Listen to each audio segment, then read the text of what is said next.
et messieurs, bonjour. Bienvenue dans le grand format de ce dimanche 14 avril 2024. C'est un cri de cœur qu'il lance à l'endroit du chef de l'État.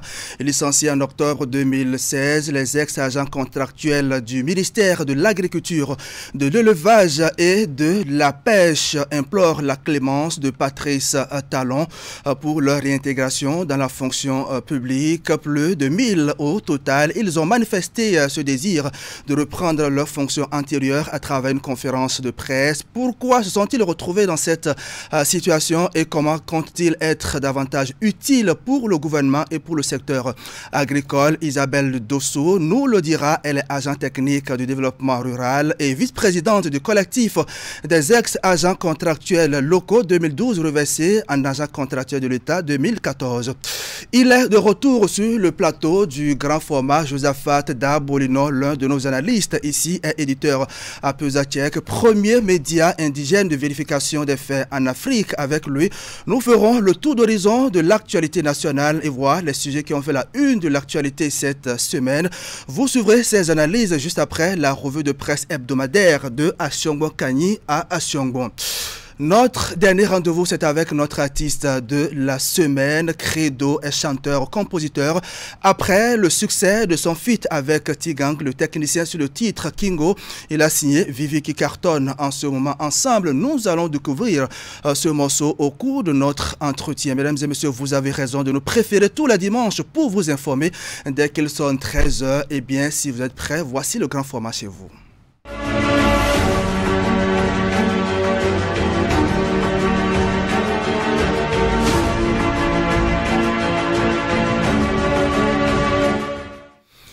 À la une de l'actualité au Bénin, les maires et élus locaux du Mono réunis au sein d'un collectif étaient face à la presse. Il était question d'exprimer leur reconnaissance au chef de l'État Patrice Talon qui a décidé le démarrage des travaux de bitumage de la voie à Tiémé, Adjaha et ses bretelles. On en parle dans un instant. On parlera également de l'atelier bilan des réalisations du Conseil consultatif national de l'enfant. L'activité a connu le soutien du Forum des organisations de défense des droits de l'enfant au Bénin. Et reportage à suivre. À suivre également les précisions sur les objectifs de l'atelier de formation des opérateurs économiques du Borgou qui s'est déroulé jeudi à la salle de conférence de la CCIB, région économique du Parakou. Il était question de faire connaître la méthode de création d'une marque forte et surtout comment la protéger. On démarre avec le point de l'actualité. Le collectif des maires et élus locaux du Mono était face à la presse. Une sortie médiatique pour exprimer leur reconnaissance donc à l'endroit du chef de l'État qui a bien voulu orienter certains projets de développement dans les différentes localités de ce département. Il s'agit notamment de l'annonce du démarrage des travaux de bitumage de la voie à Tiémé, Adjaha et ses bretelles qui vont sans doute impacter l'ensemble des communes du Mono. À l'occasion, les populations de ce département n'ont pas manqué d'exprimer leur reconnaissance et également leur soutien au chef de l'État. C'était pas la voix de leurs élus. On va suivre ici le porte-parole du collectif, c'est bien le maire de Atiémé. Considérant les nombreuses réalisations du PAG dont bénéficient les communes et le département du Mono, considérant la décision prise par le gouvernement du président de la République, Patrice Talon, de bitumer la voie à Tiémé, à Adjaha et Lokossa et ses bretelles, qui impacte l'ensemble des communes du Mono. Nous, collectif des maires et conseillers du Mono, adressons au président de la République, Patrice Talon, au nom des laborieuses populations du Mono, nos vifs et chaleureux remerciements et nos sentiments de profonde gratitude pour ce pas majeur, non seulement pour le désenclavement des zones traversées par cette route tant rêvée, mais aussi une avancée considérable vers le développement économique de nos communes desservies. Exprimons notre soutien sans faille aux idéaux du développement équilibré et d'équité que vous n'avez jamais cessé de promouvoir pour le Bénin en général et le Mono en particulier. Puisse Dieu, Tout-Puissant, le Créateur de toutes choses, ainsi que les mâles de nos ancêtres, vous accompagner dans votre mission pour un Bénin prospère. Autre sujet de l'actualité dans cette édition, lancement officiel du cycle préparatoire de l'école de formation des professions judiciaires des aspirants au concours des élèves greffiers et auditeurs de justice. C'était ce samedi en présence du garde des Sceaux, ministre de la Justice. Reportage. Formation des aspirants au concours des élèves greffiers et la formation des aspirants au concours des auditeurs de justice sont les deux modules de la cérémonie officielle de lancement du cycle préparatoire de l'école de formation des professions judiciaires. Pour la directrice, le FPJ, dans ses actions, ne se contentera plus d'attendre les résultats des concours, donnant droit aux formations qui lui sont confiées. Mais elle nourrit désormais l'ambition de prendre les devants et de s'y investir déjà en amont à travers un cycle préparatoire.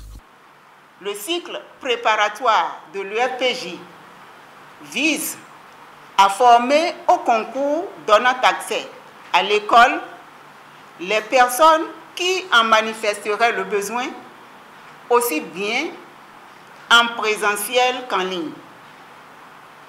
Il s'agira en fait de réactualiser notamment leurs connaissances sur des matières en rapport direct avec les épreuves des concours. Il est indispensable de leur offrir la possibilité de préparer ces concours dans les meilleures conditions, d'une part en leur dispensant des enseignements intelligemment dosés, d'autre part en faisant appel pour les encadrer à des professionnels avisés, praticiens du droit ou universitaires et, dans tous les cas, spécialistes des matières enseignées. S'adressant à ces professionnels de droit, le garde des Sceaux, ministre de la Justice, exprime la volonté du gouvernement de toujours voir les personnes venant du secteur de la justice mieux formées et à même de faire valoir leurs compétences dans l'administration judiciaire. Ici, vous allez avoir de la formation, un complément de formation au-delà de ce que vous avez reçu en université, en cours secondaire ou autre.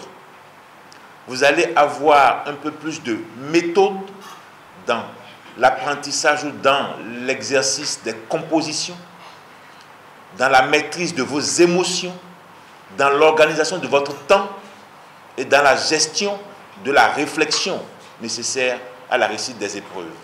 Exhortant ses aspirants au concours des élèves greffiers et auditeurs de justice à la détermination, à l'assiduité et à la rigueur au travail, le FPJ leur offre déjà quelques clés de réussite à mieux se préparer sereinement jusqu'au concours. Il s'agit de l'enseignement théorique, de l'étude de cas, de l'évaluation régulière et de l'examen blanc. Première session au titre de l'année 2024 de la commission thématique eau, assainissement et infrastructure de l'Association nationale des communes du Bénin. Les assises ont duré 2 jours. Valorisation économique des ressources en eau. C'est le principal thème retenu pour les débats. L'ouverture des travaux a été présidée par le président de la fêtière des communes, Luc Setonji Atroko. Les précisions sont avec Imet Elena Moussou. La première au titre de l'année de la commission thématique eau, assainissement et infrastructure, la rencontre consacre le lancement de la première vague des sessions des commissions thématiques de l'Association nationale des communes du Bénin, ANCB.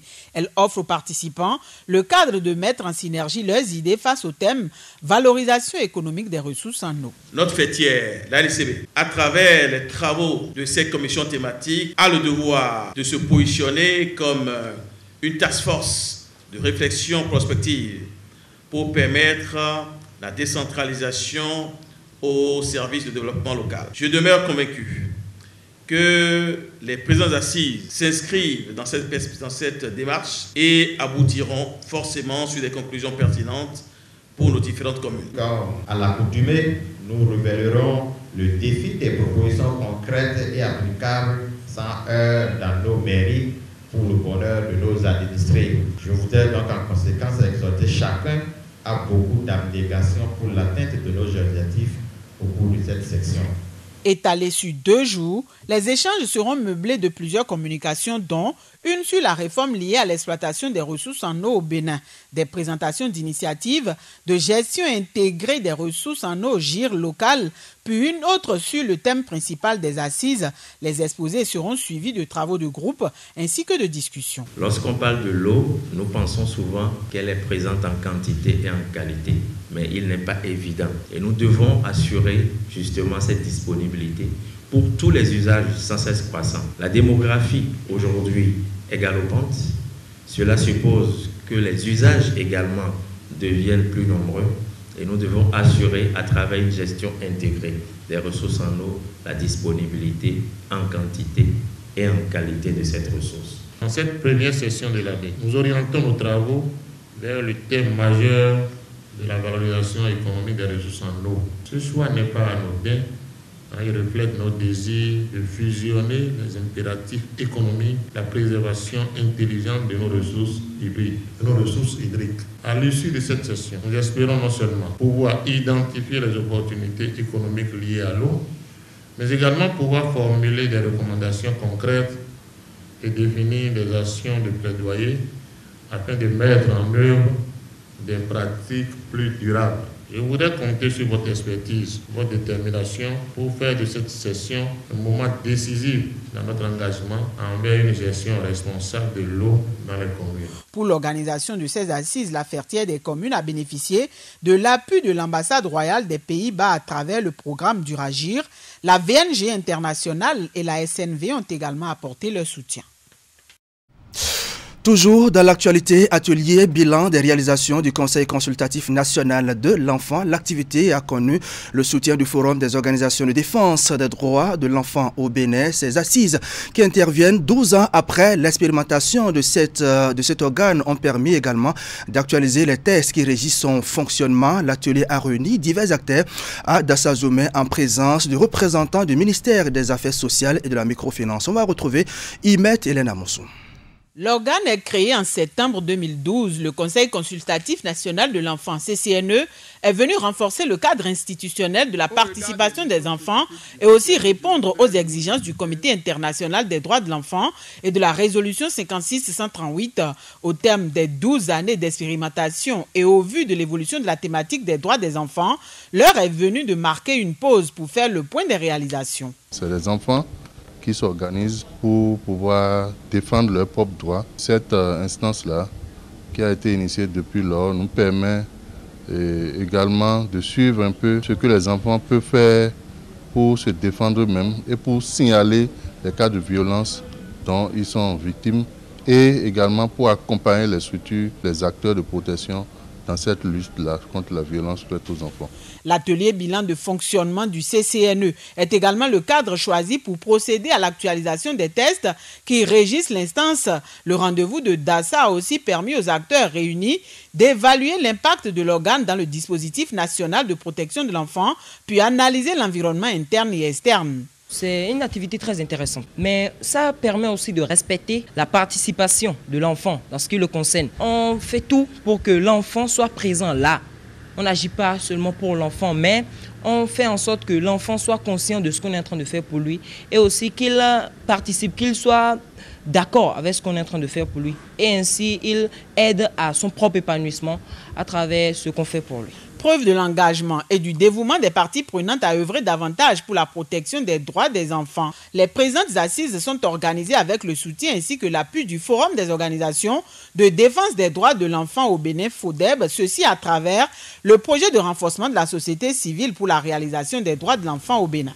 Les perspectives du CCNE au Bénin doivent viser à créer un environnement où chaque enfant béninois peut grandir dans la sécurité, dans la dignité et le respect de ses droits fondamentaux, contribuant ainsi à bâtir un avenir meilleur pour la société dans son ensemble. Je voudrais pouvoir compter sur la participation active de tous les acteurs ici présents pour qu'à l'issue de l'atelier, les progrès réalisés soient capitalisés ainsi que les défis qui restent à relever. C'est également l'occasion pour nous de procéder à la relecture de l'arrêté. Ainsi, que le guide de conduite du processus de renouvellement afin de disposer de nouveaux documents à la hauteur des enjeux actuels et de l'ambition du gouvernement. Pour un CCNE plus dynamique dont les organes fonctionnent très bien, de nombreux autres partenaires techniques et financiers, en particulier Plan International Bénin, ont accompagné l'initiative de ce conclave. De Dassazoumé, on va maintenant à Parakou. C'est la ville qui a abrité l'atelier de formation des opérateurs économiques du Borgou. L'objectif est de faire connaître aux participants la méthode de création d'une marque forte et surtout comment la protéger, initiée par le ministère de l'Industrie et du Commerce à travers la Direction de développement industriel et en collaboration avec l'Organisation africaine de propriété intellectuelle. L'atelier a eu lieu jeudi dernier dans la salle de conférence de la CCI Bénin Région économique. Parakou, reportage. Comment créer une marque forte? Quelle protection pour sa marque? Quels sont les différents types de protection?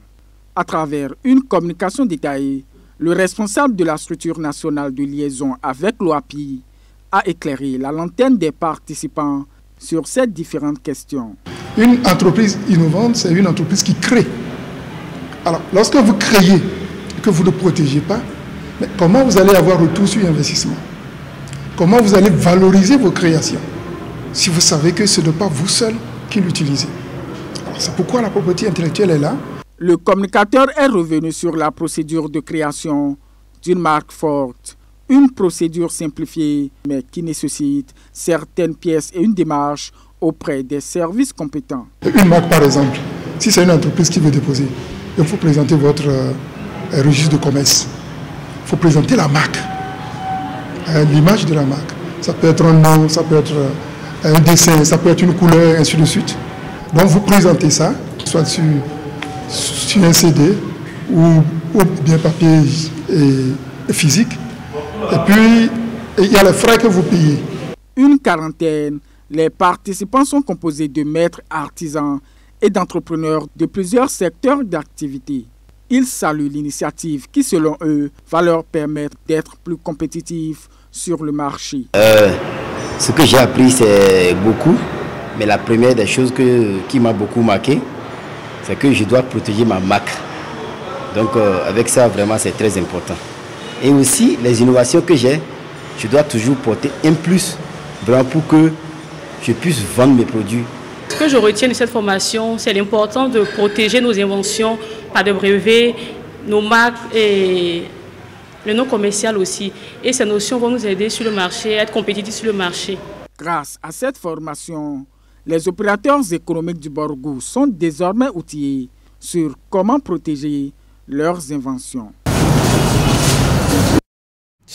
La lutte contre la violence basée sur le genre s'intensifie au Bénin. 3 ministres du gouvernement étaient jeudi aux côtés des étudiants de la Faculté des sciences de la santé et de l'Institut national médico-sanitaire et leurs enseignants pendant 3 heures. Ils ont entretenu le corps médical sur la violence basée sur le genre, notamment les mesures prises par le gouvernement pour sanctionner ceux qui s'adonnent à cette pratique. Le compte-rendu est signé Ingrid Day et Moufid Sagouan.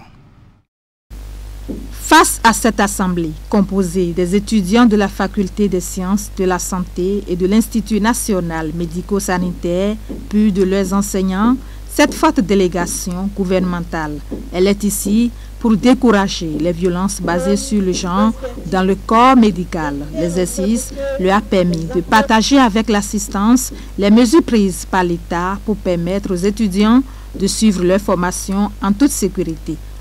Un système éducatif fort, ouvert à toutes sortes de dérives, est déjà le vrai problème de développement. Et c'est pour cela que nous sommes là, chers amis, pour partager un certain nombre de mesures que le gouvernement a prises pour vous accompagner. Les lois ont été endurcies même, je vais dire, pour mieux protéger les femmes, les filles des violences basées sur le genre de façon générale en fait, en endurcissant donc la répression, mais encore plus spécifiquement en adressant le harcèlement sexuel en milieu de formation. Et ce qui a été tabou, aujourd'hui ne le sera plus. Se basant sur les prescriptions du serment d'Hippocrate et du Code de déontologie et d'éthique du corps médical, le ministre de la Santé attire l'attention des enseignants sur leurs devoirs et responsabilités. Des mots poignants qui rappellent la gravité des violences basées sur le genre. Les étudiants, eux non plus, n'ont échappé à cette sensibilisation. C'est une alerte que je lance, non seulement pour protéger nos enfants, mais plus et encore pour que nous puissions garder noble notre métier, que nous ne fabriquions pas des traumatisés à vie derrière le titre ronflant de médecin généraliste ou de médecin spécialiste. La présidente de l'Institut national de la femme, quant à elle, revient sur les différentes formes de violence basées sur le genre et les textes qui répriment ces questions. Entre autres sanctions, les auteurs de ces actes peuvent écoper de 10 à 20 ans de récrimination assortie d'une amende allant de 1 à 5 millions. On ne veut pas savoir si vous êtes d'accord, on ne veut pas savoir si vous avez 18 ans. C'est interdit, c'est interdit. Et ce que dit la loi, l'emprisonnement est d'un minimum de 1 an.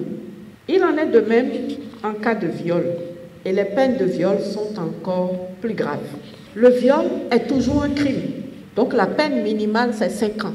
S'il y a viol, avant qu'on ne discute de quoi que ce soit, de l'âge et de tout, c'est sûr que la personne qui a commis ce viol va passer 5 ans à l'ombre. 3 heures, c'est le temps accordé à ces échanges riches en informations. Pour ces participants, il est clair que le vent du passé, avec ses travers, a changé. 51 07 88 88, c'est le numéro à composer pour saisir l'Institut national de la femme en cas de violence basée sur le genre. Le vendredi 19 avril 2024, c'est la date retenue pour la tenue sur l'ensemble du territoire national des élections professionnelles au ministère de la décentralisation et de la gouvernance locale. C'est dans ce cadre que la campagne électorale a été officiellement lancée vendredi dernier par le secrétaire général du ministère qui est le président de la commission électorale. Ces élections permettront aux travailleurs de désigner leurs organisations syndicales les plus représentatives. La campagne électorale prend fin jeudi et prochain. Les précisions du président de la commission au micro de Ouliat Sanoussi. Le vendredi 19 avril 2024 fera date dans l'histoire du ministère de la décentralisation et de la gouvernance locale.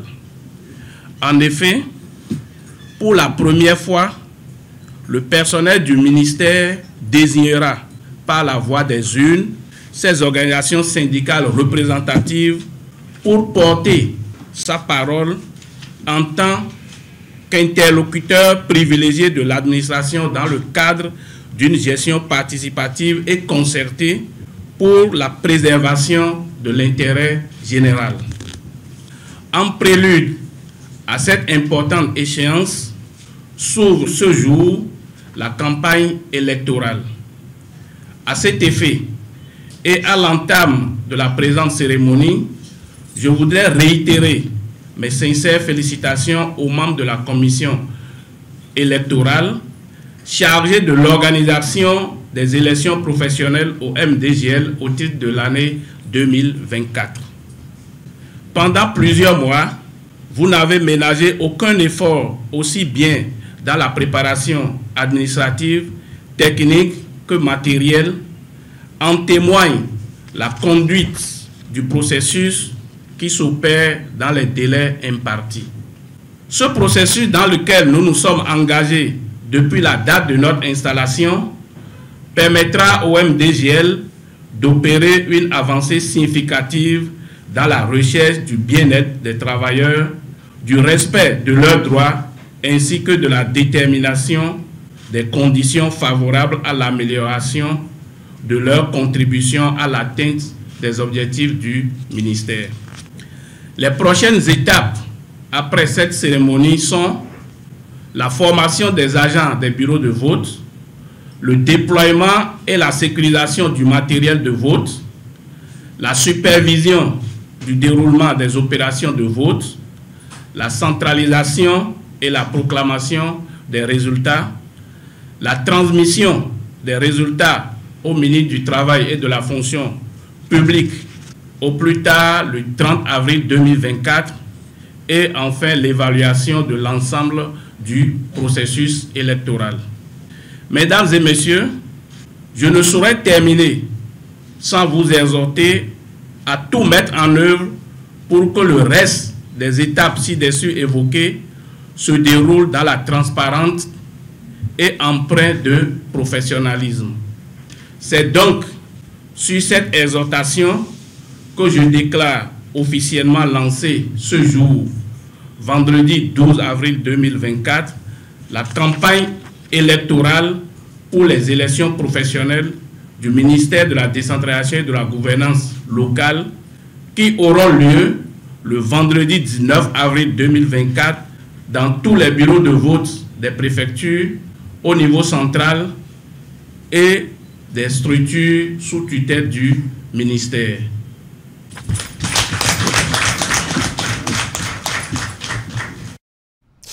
Et c'est la fin de la première partie du grand format. Pour la suite, vous le savez déjà, mesdames et messieurs, on va ouvrir la page invitée. Premier sujet, cette situation des ex-agents contractuels du ministère de l'Agriculture, de l'Élevage et de la Pêche. Ils ont été licenciés en 2016 et 8 ans après, ils implorent la clémence de Patrice Talon pour leur réintégration de la fonction publique. La vice-présidente de leur collectif vient nous en dire plus juste après la pub. La 14e session ordinaire du CORAF, Conseil ouest et centrafricain pour la recherche et le développement agricole, se tient du 15 au 17 avril 2024 à Cotonou. Elle est placée sous le thème « Accroître la collaboration avec le secteur privé en Afrique de l'Ouest et du Centre afin d'atténuer l'impact des crises climatiques, sanitaires et sécuritaires sur l'agriculture ». Une rencontre de haut niveau avec la participation des acteurs clés du système agricole en Afrique. Au programme, conférences, panel ministériel, journée du Bénin, foire internationale agricole. Durant ces assises, des thématiques relevant des préoccupations brûlantes de l'agriculture africaine seront débattues, des expositions des résultats de recherche, des innovations scientifiques et divers produits issus de la transformation de l'agriculture africaine seront présentés. La journée du 16 avril sera dédiée spécialement au Bénin à travers la foire des innovations et technologies agricoles sur l'esplanade du Palais des Congrès. Session placée sous le haut patronage de M. Gaston Kossi-Dossouri, ministre de l'Agriculture, de l'Élevage et de la Pêche, et de Mme Éléonore Yaïla Descamps, ministre de l'Enseignement supérieur et de la Recherche scientifique.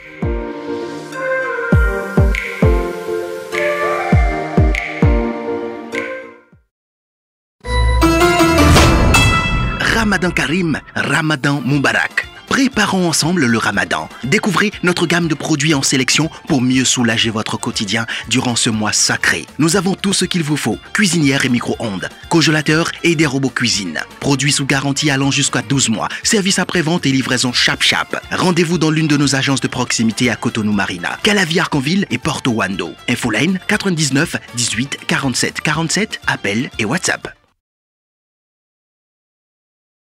Canal+ met du piment dans votre télé. Pour tout réabonnement à votre formule, profitez de tout Canal+ offert pendant 15 jours. Avec plus de 400 chaînes pour toute la famille. Vous êtes prêts? Moi en tout cas, je suis prête. Allons-y. Des séries aux intrigues bien épicées. Silence, s'il vous plaît. Les films les plus chauds du moment. Le petit a du grand. Des divertissements passionnants et enflammés. Avec des surprises. Bonjour les filles. Et le meilleur du sport avec des rencontres très relevées.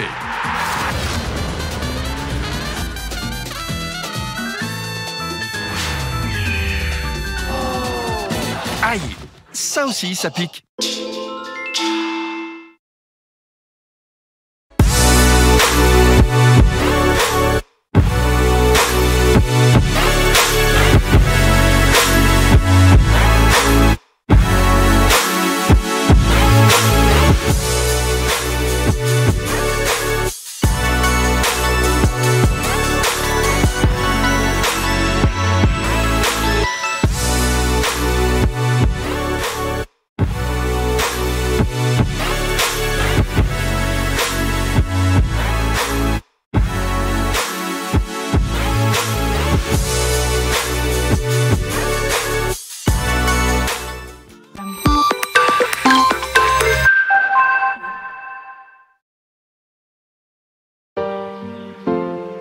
La 14e session ordinaire du CORAF, Conseil ouest et centrafricain pour la recherche et le développement agricole, se tient du 15 au 17 avril 2024 à Cotonou.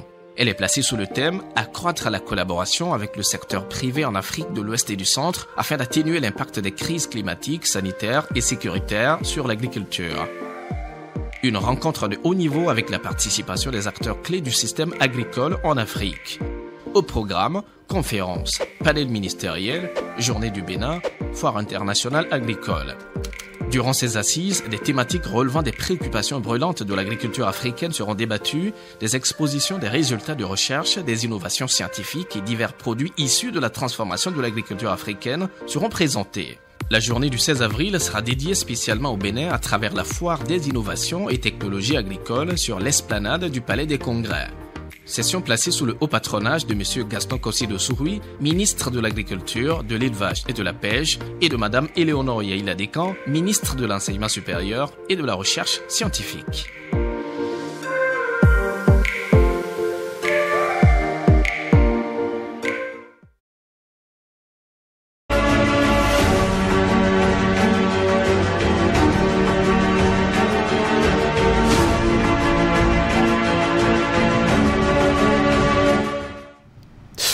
Et nous voici de retour sur le plateau du grand format pour la suite de notre aventure. On va parler de cette situation des ex-agents contractuels de l'État reversés en 2014. Ils ont perdu leur emploi depuis 8 ans. La vice-présidente de leur collectif est avec nous sur le plateau du grand format pour en parler. Madame Isabelle Dosso, bonjour. Bonjour, monsieur. Alors, bienvenue sur le plateau du grand format. Vous étiez face à la presse vendredi dernier pour votre cri de cœur, donc à l'endroit du chef de l'État, Patrice Talon.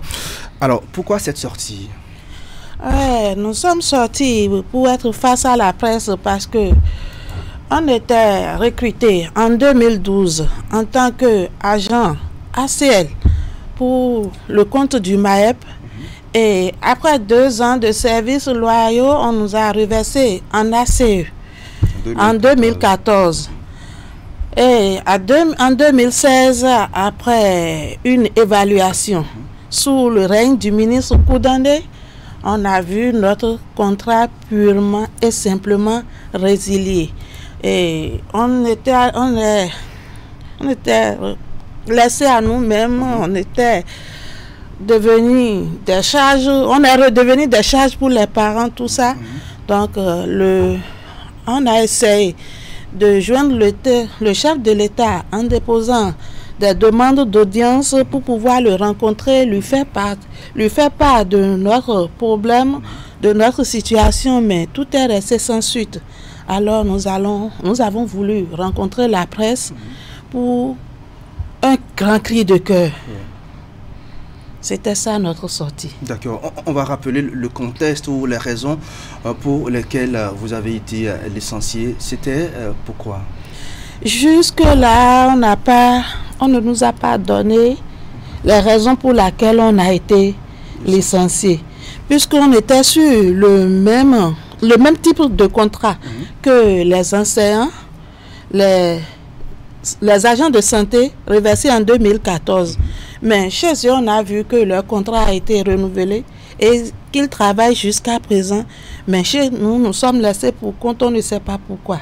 C'est pour ça qu'on a voulu surtout rencontrer le chef de l'État et lui demander son aide. Vous avez été licencié sans raison valable, sans raison valable, sans motif. On nous a dit que peut-être les raisons économiques ou je ne sais pas quoi. Non, on nous a dit que notre contrat est arrivé à terme. Il n'y a pas possibilité de renouveler. Et on ne nous a même pas dit qu'il n'y a pas eu possibilité de renouveler. On nous a dit votre contrat est arrivé à terme, on va vous évaluer. On nous a évalué. L'évaluation s'est révélée positive, mais tout est resté sans suite. D'accord. Et puis, depuis, ça fait déjà 8 ans que vous êtes dans cette situation. Comment vous la vivez? C'est difficile, très très difficile. Il y a des gens qui sont morts. Il y a des gens qui sont malades. Il y a des gens qui vivent maintenant à la charge des parents. Il y a d'autres qui vont vivre à côté des amis. C'est très difficile. Vraiment difficile. Est-ce que cela est dû au fait qu'ils ont été licenciés? Oui, parce que tu as appris quelque chose. On a appris l'agriculture. Voilà, on était déjà dans un système où on est assez, on a un numéro matricule, on a une fiche de paie, on a tout. Donc, on était déjà focalisé sur notre emploi.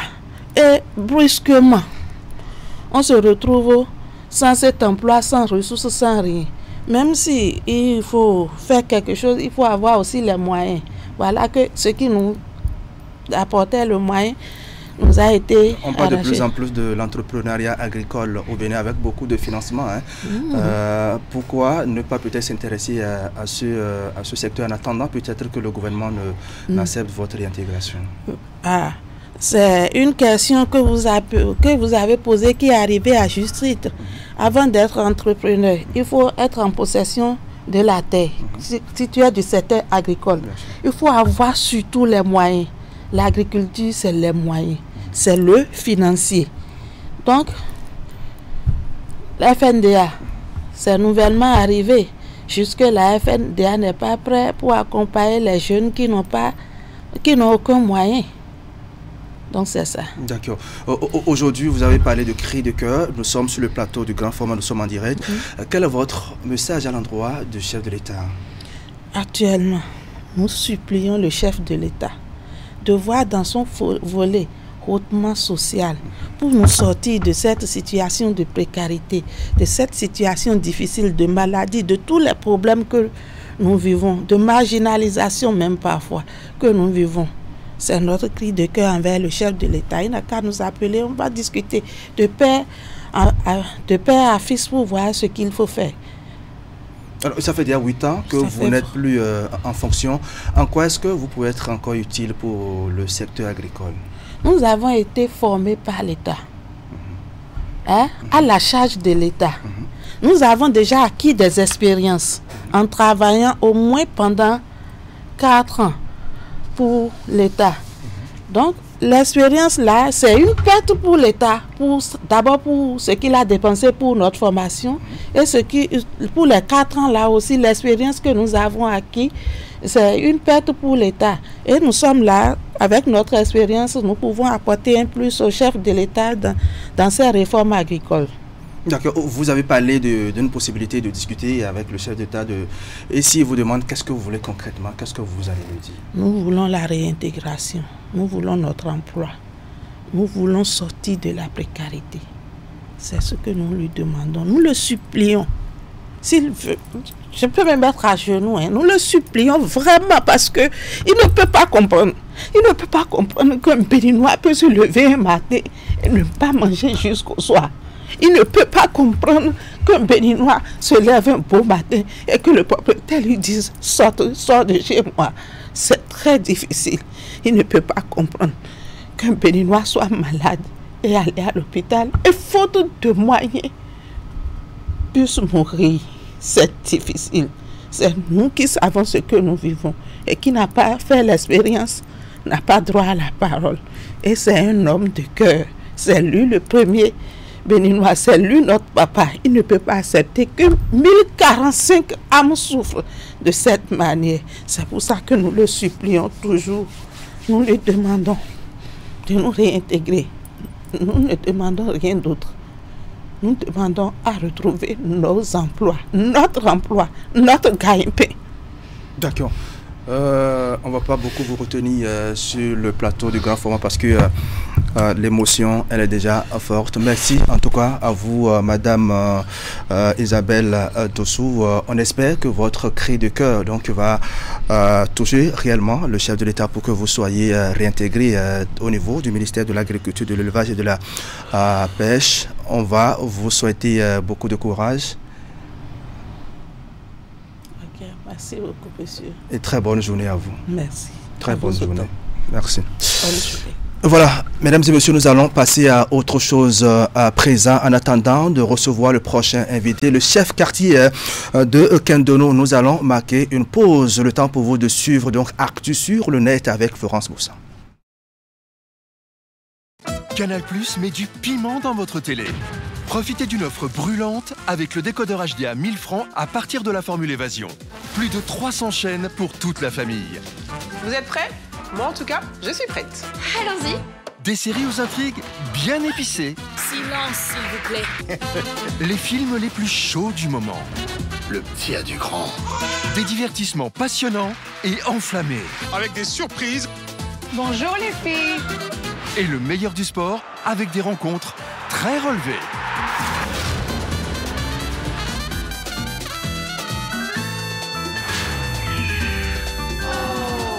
Aïe, ça aussi, ça pique. Toute première information retenue sur la toile pour vous cette semaine. Un étudiant en fin de formation à l'Institut national de l'eau a perdu la vie au petit matin de ce lundi 8 avril 2024 au Centre national hospitalier universitaire Hubert Koutoukou-Maga de Cotonou. Le jeune homme a reçu des balles lors d'un braquage dans la nuit du vendredi 29 mars devant sa maison au quartier Bidosessi dans la commune d'Abomey-Calavi. Les malfrats, après avoir tiré sur lui, ont emporté sa moto. Gravement blessé et opéré d'une hémorragie interne et transféré en réanimation, le jeune homme n'a pas survécu. Cette actualité n'a pas laissé les internautes sur la toile. Nous avons sélectionné quelques-unes de ces réactions. Pendant que ça tue et ça tire à Abomey-Calavi, la police, elle est occupée à contrôler les pneus, les rétroviseurs et casques dans un carrefour où il y a 30 lampadaires. Le gouvernement doit réfléchir à comment mettre en vigueur la répression sur les motos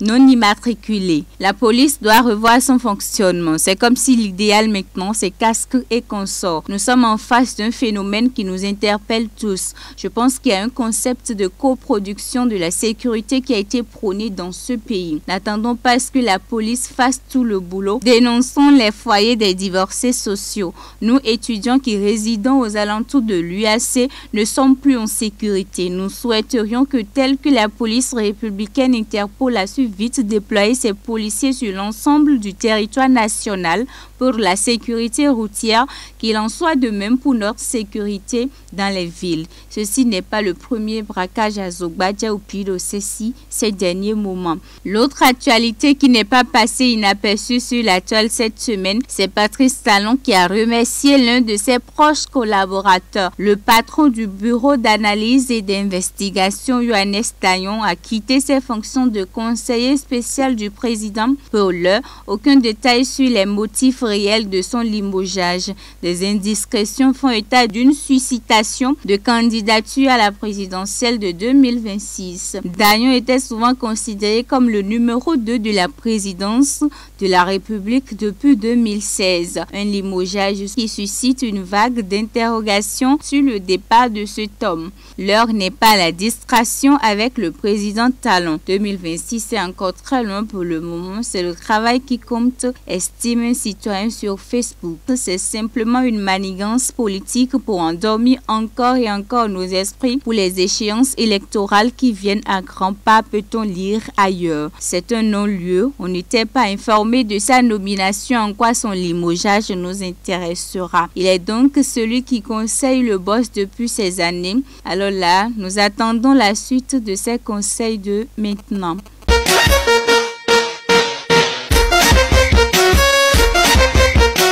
As-tu sur le net, c'est également les vidéos et images qui font buzz.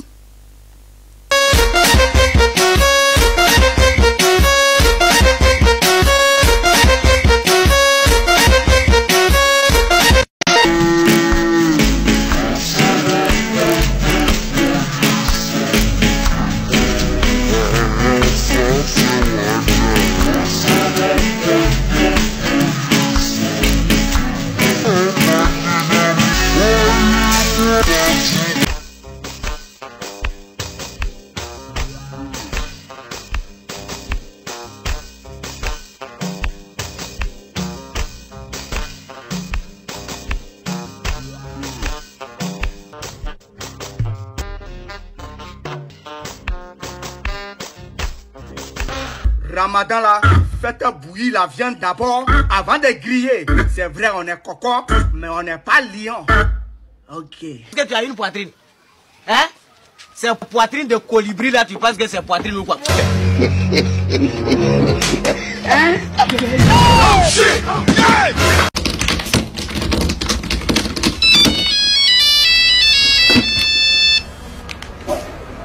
Allô chérie, mon bébé, mon amour, mon cœur. Pardon, le salaire n'est pas encore tombé. Ok.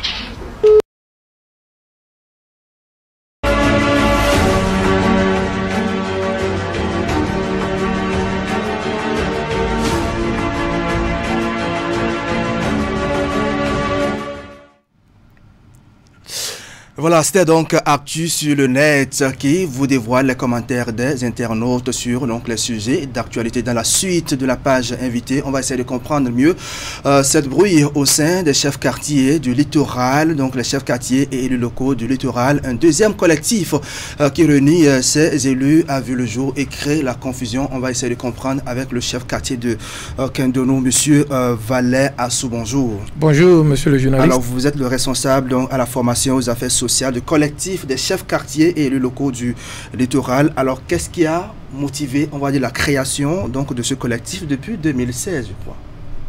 D'entrée, je voudrais vous remercier pour cette invitation.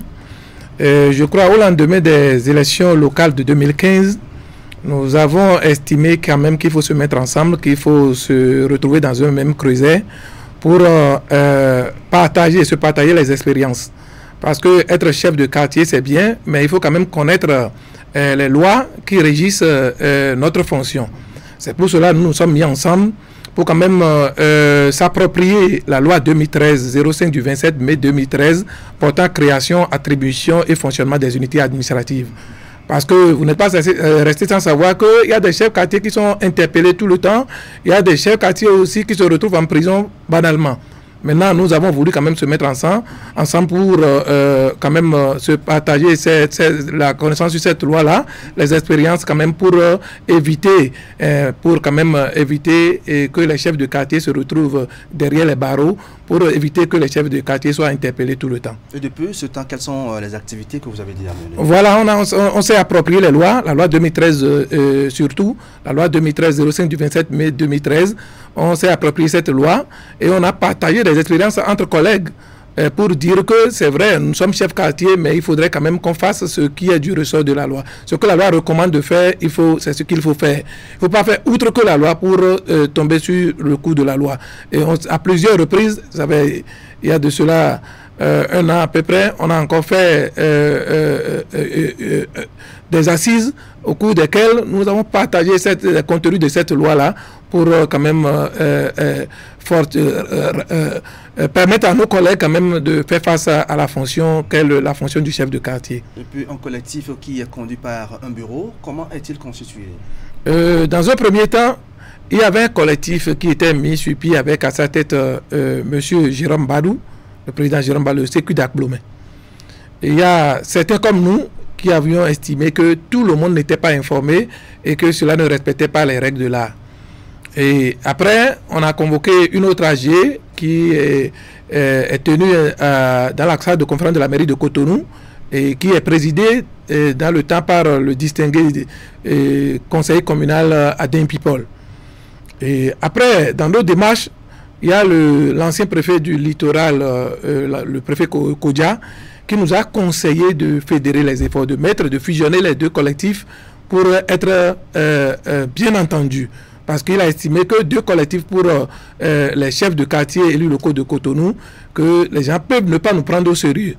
Donc, nous avons suivi ces conseils et nous sommes allés à la fusion. Le distingué et People est devenu vice-président et le président Badou a gardé le poste de président pour le collectif des chefs de quartier et élus locaux de Cotonou. Et je crois que depuis ce temps, nous n'avons plus de problème parce que nous nous entendions très bien et la collaboration, elle est très bonne. D'accord. Et depuis le 1er mars dernier, le samedi 1er mars dernier, un autre collectif a vu le jour toujours pour réunir les chefs quartiers et élus locaux du littoral. Pourquoi? Bon, comme je l'ai dit sur d'autres chaînes derrière, je crois que c'est un événement, c'est un non-événement. Nous pensons que cette AG, elle n'est pas formelle, elle n'est pas légitime, elle n'est pas légale. Pourquoi? Parce que, nous n'avons pas été informés, tous les chefs de quartier ne sont pas informés de cette assemblée générale. On a dit qu'il y a une réunion à Akpakpa où on doit parler des émoluments, de la manière dont on traite les émoluments des chefs de quartier élus locaux de Cotonou. Et certains ont eu l'information le même jour, certains n'ont pas eu l'information jusqu'à ce que nous avons appris qu'il y a un collectif qui a vu jour et qui a à sa tête M. Amoussou Tibus. Or, l'intéressé, le monsieur qu'on a porté à la tête de ce collectif, est nommé par arrêté préfectoral, on s'est dit, il est nommé par un arrêté préfectoral en tant que chef de quartier intérimaire de Gbewa. un ancien quartier du 7e arrondissement qui n'existe plus après le vote de la loi 2013-05 du 27 mai 2013 qui porte création, attribution et fonctionnement des unités administratives en République du Bénin. La loi, en son article 67, dit que pour être quartier dans le milieu urbain, il faut avoir 7000 habitants. Nous ne savons pas si c'est pour cette raison le législateur a écarté la loi, nous ne le savons pas. Maintenant, un quartier qui n'existe pas selon la loi ne peut pas avoir de sécu intérimaire.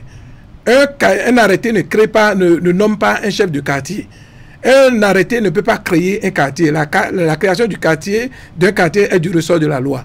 Donc nous avons estimé, si le monsieur il n'a pas une légitimité, il n'a pas une légalité selon la loi, il ne peut pas prétendre diriger un collectif des chefs de quartier. Alors, en quoi est-ce que ça gêne si un deuxième collectif voit le jour? En quoi est-ce que ça vous gêne? Non, un second collectif peut voir le jour si les responsables de ce collectif sont dûment élus, ont une légalité, une légitimité. C'est de cela qu'il s'agit.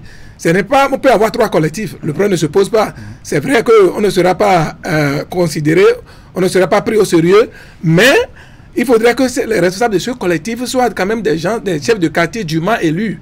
C'est ce que nous dénonçons. Alors, que dit le maire de la situation? Voilà, justement, je crois que si nous sommes arrivés à cette étape, certainement qu'il y a des mains invisibles derrière le dossier, parce que les correspondances que nous avons adressées au maire depuis là, nous avons compris que ces correspondances ne parviennent pas au maire.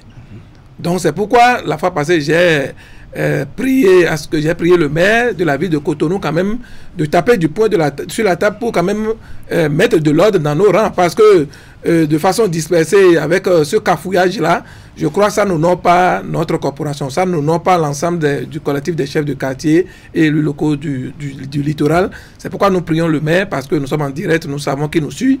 Et étant donné que les correspondances n'ont pas pu parvenir à son bureau, parce que nous avons enquêté, nous savons qu'il n'a pas reçu nos correspondances, nous le prions quand même il est un homme de principe, et il est un grand homme, et je crois qu'il va nous appeler pour quand même mettre de l'ordre dans nos rangs, pour que la cohésion et la bonne collaboration soient une réalité. D'accord, on va finir avec votre mot à l'endroit de chef quartier. Mon mot à l'endroit des chefs de quartier, c'est que nous les appelons à la paix, à la cohésion, et nous leur disons que l'événement du 1er mars est un non-événement. Et le seul collectif valable aujourd'hui qui puisse défendre les intérêts des chefs de quartier élus locaux du littoral, c'est le collectif dirigé par le président Badou Donatien Jérôme. Et je crois qu'il n'y a pas de problème. Nous essayerons d'échanger avec le maire de la ville de Cotonou pour quand même trouver une solution au cas de Gbewa. Un quartier qui existait déjà et qui, selon la loi, n'existe plus. Nous sommes en train de faire les démarches. Nous avons contacté certains députés également. Le dossier est sur la table des députés. Et je crois que ce n'est pas le seul cas. Quand nous nous sommes approchés des députés, ils ont dit que le cas de Gbewa se retrouve aussi dans plusieurs communes du Bénin. C'est pourquoi ils sont en train de faire un travail de fond pour que ces quartiers soient intégrés, soit réintégré dans la loi. Donc nous implorons aussi la clémence des députés pour que très prochainement une relecture de cette loi soit faite pour que les quartiers qui sont omis soient réintégrés pour le bonheur de nos concitoyens. D'accord. Merci à vous, Monsieur Valère Assou, chef quartier de Kendono et responsable donc à la formation et aux affaires sociales du collectif des chefs quartiers et élus locaux du littoral. Très bonne journée à vous. Merci, pareil à vous. Mesdames et messieurs, n'oubliez surtout pas notre dernier rendez-vous avec notre artiste de la semaine. Credo sera avec nous dans une vingtaine de minutes. Mais avant, on va passer au décryptage de l'actualité nationale avec notre invité média, Josaphat Dabo, le nom est éditeur à Pesachek. C'est le premier média indigène de vérification des faits en Afrique. Voici d'abord la revue de presse hebdomadaire de Asiongo Kanyi Asiongo pour planter le décor.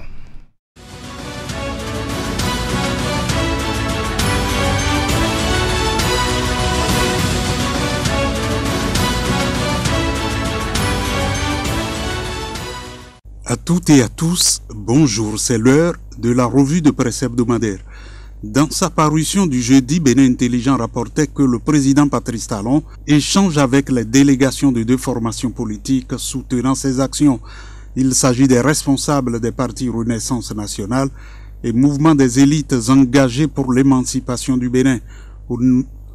Au menu de l'audience qui s'est déroulée au Palais de la République le mardi 6 avril, la coordination de l'action gouvernementale au sein de la majorité présidentielle et le bien fondé du code électoral. Patrice Talon et ses hôtes ont abordé également la question liée au rapport de ces deux partis avec les autres partis de la majorité présidentielle ainsi que la préparation des échéances électorales à venir. Va-t-on vers la création d'un creuset des partis de la mouvance présidentielle? C'est la question que s'est posée le quotidien La Nation dans sa parution du jeudi. Selon la présidence de la République, les délégations conduites respectivement par Jacques Ayadji et Claudine Prudencio ont discuté avec leurs hôtes sur des sujets majeurs liés à l'actualité nationale, la coordination de l'action gouvernementale au sein de la majorité présidentielle, le bien fondé du code électoral, les rapports des partis politiques, mouvement des élites engagés pour l'émancipation du Bénin et renaissance nationale avec les autres formations de la mouvance présidentielle et la préparation des prochaines échéances électorales étaient au cœur des échanges. Fraternité estimait qu'il n'en faut pas plus pour comprendre qu'au sein des soutiens du chef de l'État et dans la perspective de gagner les prochaines joutes électorales, il y a des réglages à faire. A priori et devant les difficultés qu'induit le nouveau code électoral, d'aucuns peuvent légitimement espérer qu'à la longue, les deux petits partis de la mouvance en arrivent à fusionner avec les deux grands blocs ou se mettent ensemble. À défaut, ils pourront, à travers le cadre de concertation, aider la mouvance à capitaliser sur le terrain ses acquis et éviter de tirs croisés au sein de la même famille. De toutes les façons, face à une opposition présente sur le terrain et qui entend prendre sa revanche en 2026, la mouvance n'a pas droit à l'erreur et cela passe par une union sacrée autour de la gouvernance de Patrice Talon. En définitive, la rencontre du chef de l'État avec Jacques Ayadji et Claudine Prudencio n'a rien d'anodin. L'heure des grandes manœuvres pour 2026 a sonné et devant une opposition avertie, la mouvance sait qu'elle a du pain sur la planche. Avec l'économiste du Bénin, on lit que la CNUSED, l'organe des Nations Unies chargé du commerce et du développement, s'est déclaré profondément préoccupé par l'aggravation des perturbations pesant sur le commerce mondial. Selon elle, les récentes attaques contre des navires en mer Rouge, combinées aux tensions géopolitiques affectant le transport maritime en mer Noire et aux effets du changement climatique sur le canal de Panama, ont fait émerger une crise complexe qui affecte les principales routes commerciales.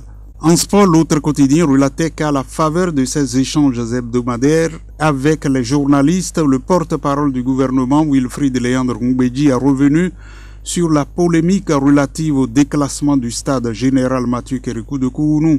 Pour le porte-parole du gouvernement, tout ce qui dépend du gouvernement pour la remise aux normes du stade est en cours et sera fait, il rassure, des diligences en cours.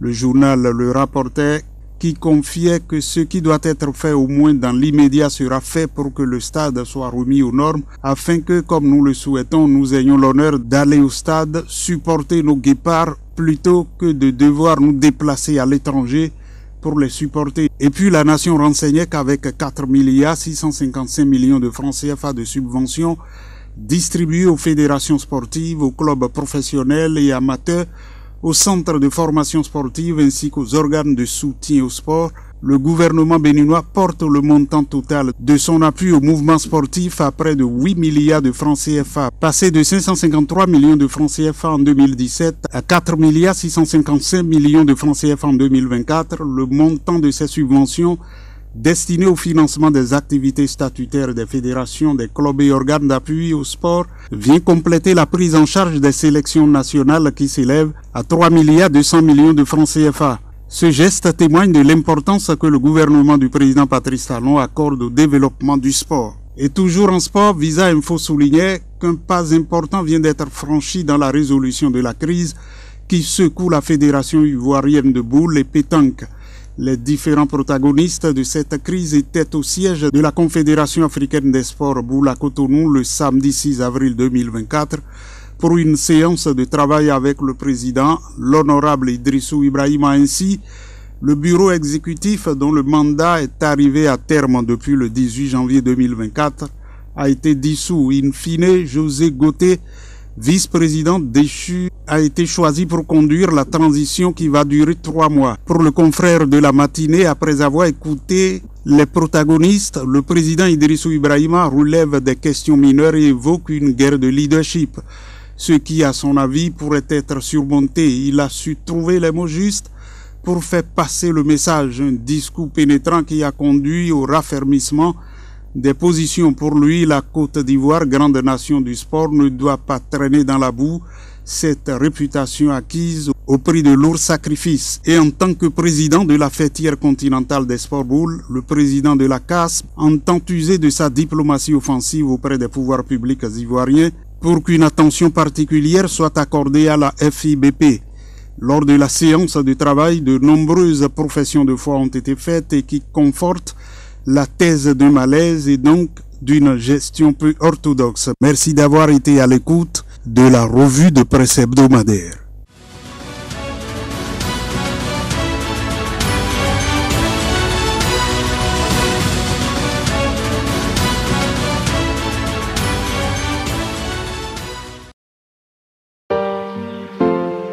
La 14e session ordinaire du CORAF, Conseil ouest et centrafricain pour la recherche et le développement agricole, se tient du 15 au 17 avril 2024 à Cotonou.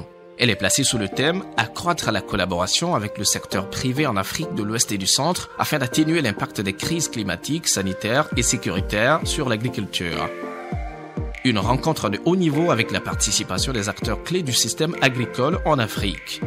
Au programme, conférences, panel ministériel, journée du Bénin, foire internationale agricole. Durant ces assises, des thématiques relevant des préoccupations brûlantes de l'agriculture africaine seront débattues, des expositions des résultats de recherche, des innovations scientifiques et divers produits issus de la transformation de l'agriculture africaine seront présentés. La journée du 16 avril sera dédiée spécialement au Bénin à travers la foire des innovations et technologies agricoles sur l'esplanade du Palais des Congrès. Session placée sous le haut patronage de M. Gaston Kossi-Dossoui, ministre de l'Agriculture, de l'Élevage et de la Pêche, et de Mme Éléonore Yaïla Descamps, ministre de l'Enseignement supérieur et de la Recherche scientifique.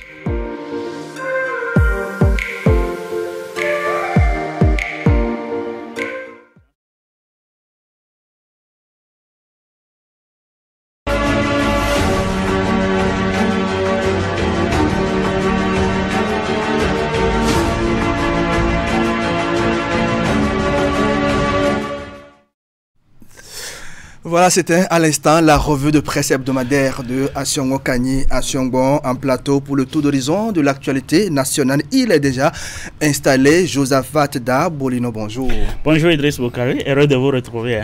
Bon retour sur le plateau du grand format. Merci beaucoup. Éditeur à Pesachek, premier média indigène de vérification des faits en Afrique. Tout à fait. Il faut vérifier les faits. Qu'est-ce que vous vérifiez et comment vous les vérifiez? Non, on vérifie les fausses informations, on vérifie les fake news, comme on les appelle souvent sur les médias sociaux. Au début, on le faisait uniquement avec Facebook, qui est Meta, à qui nous avons quand même un partenariat. Mais récemment, il y a Twitter qui a également voulu qu'on vérifie les informations sur Twitter et également ce réseau social de beaucoup plus de jeunes, qui est TikTok, qui a également demandé désormais qu'on puisse vérifier toutes les informations. Ce qui fait que vous allez sur ces réseaux sociaux, vous avez trouvé des contenus où c'est marqué ce contenu a été vérifié par un média indépendant. Ça, c'est le travail de ces nombreuses salles de rédaction de vérification des faits en Afrique. Mais la particularité à Pesachek, c'est que nous sommes juste le premier média panafricain qui n'emploie que des Africains. Donc ça, c'est la particularité. C'est pour ça, d'ailleurs, c'est défini indigène. Donc, nous vérifions ces informations. Qu'on parle, par exemple, aujourd'hui de la frontière Bénin-Niger qui est ouverte côté Bénin et ouverte également côté Niger, alors que nous vérifions parfois, ce n'est pas encore ouvert côté Niger. Donc, des informations comme ça qui circulent tant sur les réseaux sociaux, Meta, X qui était Twitter et TikTok, on vérifie toutes ces informations. Et l'algorithme, l'algorithme de ces médias sociaux essaie de flaguer, essaie de signaler ces différents contenus pour montrer aux utilisateurs, aux visiteurs qu'effectivement cette information a été vérifiée, donc il faut faire attention. L'objectif, c'est quoi? L'objectif, c'est de limiter un peu les fausses informations, de limiter un peu les dégâts que ça cause autant aux individus, aux sociétés qu'à l'État, parce qu'il y a aussi des préjudices, que ce soit d'ordre national, diplomatique que individuel. Donc, c'est pour limiter. Notre objectif, c'est de travailler à ce que les fake news soient complètement réduites et que également qu'on arrive à avoir une bonne éducation média, que le citoyen, en trouvant une information, avant de partager, avant de liker, puisse dire est-ce que ça c'est vrai, c'est-à-dire avoir le bon réflexe. Le bon réflexe, c'est de voir qui a publié, comment ça a été publié, est-ce que c'est vrai, est-ce que je peux partager. D'accord. On va revenir maintenant sur l'actualité nationale. 8 ans déjà que Patrice Talon est au pouvoir. En termes de bilan, on va s'intéresser à notre secteur, le secteur des médias. Entre les promesses de campagne et les réalités du pouvoir, y a-t-il une différence? Oui, il y a un grand fossé, là, il faut reconnaître. Il y a un très grand fossé parce que déjà, ce que le candidat Patrice Talon proposait ou envisageait faire une fois élu, c'était véritablement de rendre la presse plus indépendante, de voir beaucoup plus les journalistes travailler dans un milieu sain, bien entretenu, avec des accompagnements nécessaires. C'est-à-dire, il y avait cette volonté, il devrait mettre en place cette volonté politique pour que la presse puisse véritablement faire son travail dans la République. Mais une fois l'euphorie de l'élection finie, il fallait faire face à la réalité du pouvoir. La réalité du pouvoir, c'est que les médias devraient quand même non seulement magnifier les actions du chef de l'État, mais également critiquer ces mêmes actions. Et vous savez qu'en pas de critique, on n'est toujours pas, tout le monde n'est toujours pas accessible en matière de critique. Donc, ce n'est pas dit que Patrice Talon n'aime pas qu'on critique, mais il y a que sous sa mandature, en tout cas pour les 8 ans qu'il a déjà eu à passer à la tête du Bénin, il n'y a que des médias ont connu diverses fortunes, parce qu'il y a des médias qui sont bien logés en matière bien sûr de traitement. Il y a d'autres médias qui malheureusement ont suivi la colère de notre organe de régulation qui devrait normalement réguler l'information, mais qui au finish a plus reprimé que régulé. Et puis nous avons les médias qui ont fermé sous le régime de Patrice Talon, sur oui. FM. Oui, c'est triste qu'on en parle aujourd'hui parce que l'histoire retiendra que c'est sous Patrice Talon qui a eu fermeture des organes. On va parler de Soleil FM comme vous l'avez dit, on va parler peut-être de Sika TV, on va dire oui, Sika ce n'est pas véritablement logé au Bénin, mais il y a quand même la production qui est quand même au Bénin, qui se faisait au Bénin.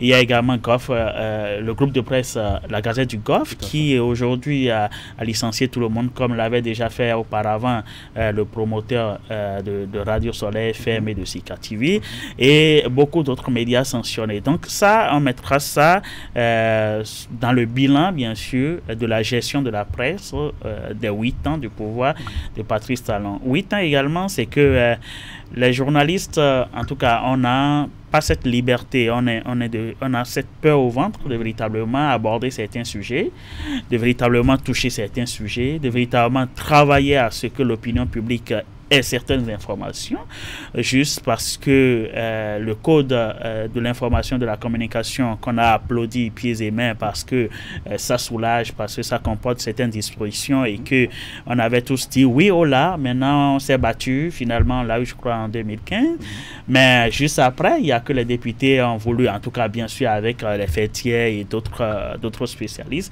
ont décidé à ce que l'information sur la plateforme numérique soit réglementée, d'où l'adoption du code du numérique qui vient avec certains articles en contradiction avec le code de l'information de la communication, ce qui fait que le journaliste, en adossant bien sûr ce code de la communication de l'information, pourrait faire certaines choses, mais pourrait à un moment donné également se retrouver sous le code de la loi parce que le code du numérique a dit certaines choses et par voie électronique on pourrait toutefois le punir. Ce qui veut dire que le journaliste, même s'il a envie de foncer, même s'il a envie de bosser, il y a beaucoup de réserves. Il y a de réserves parce que à quel niveau je ne dois pas tomber sur le coup. Moi, ça m'arrive parfois pour les réinvestigations que je produis.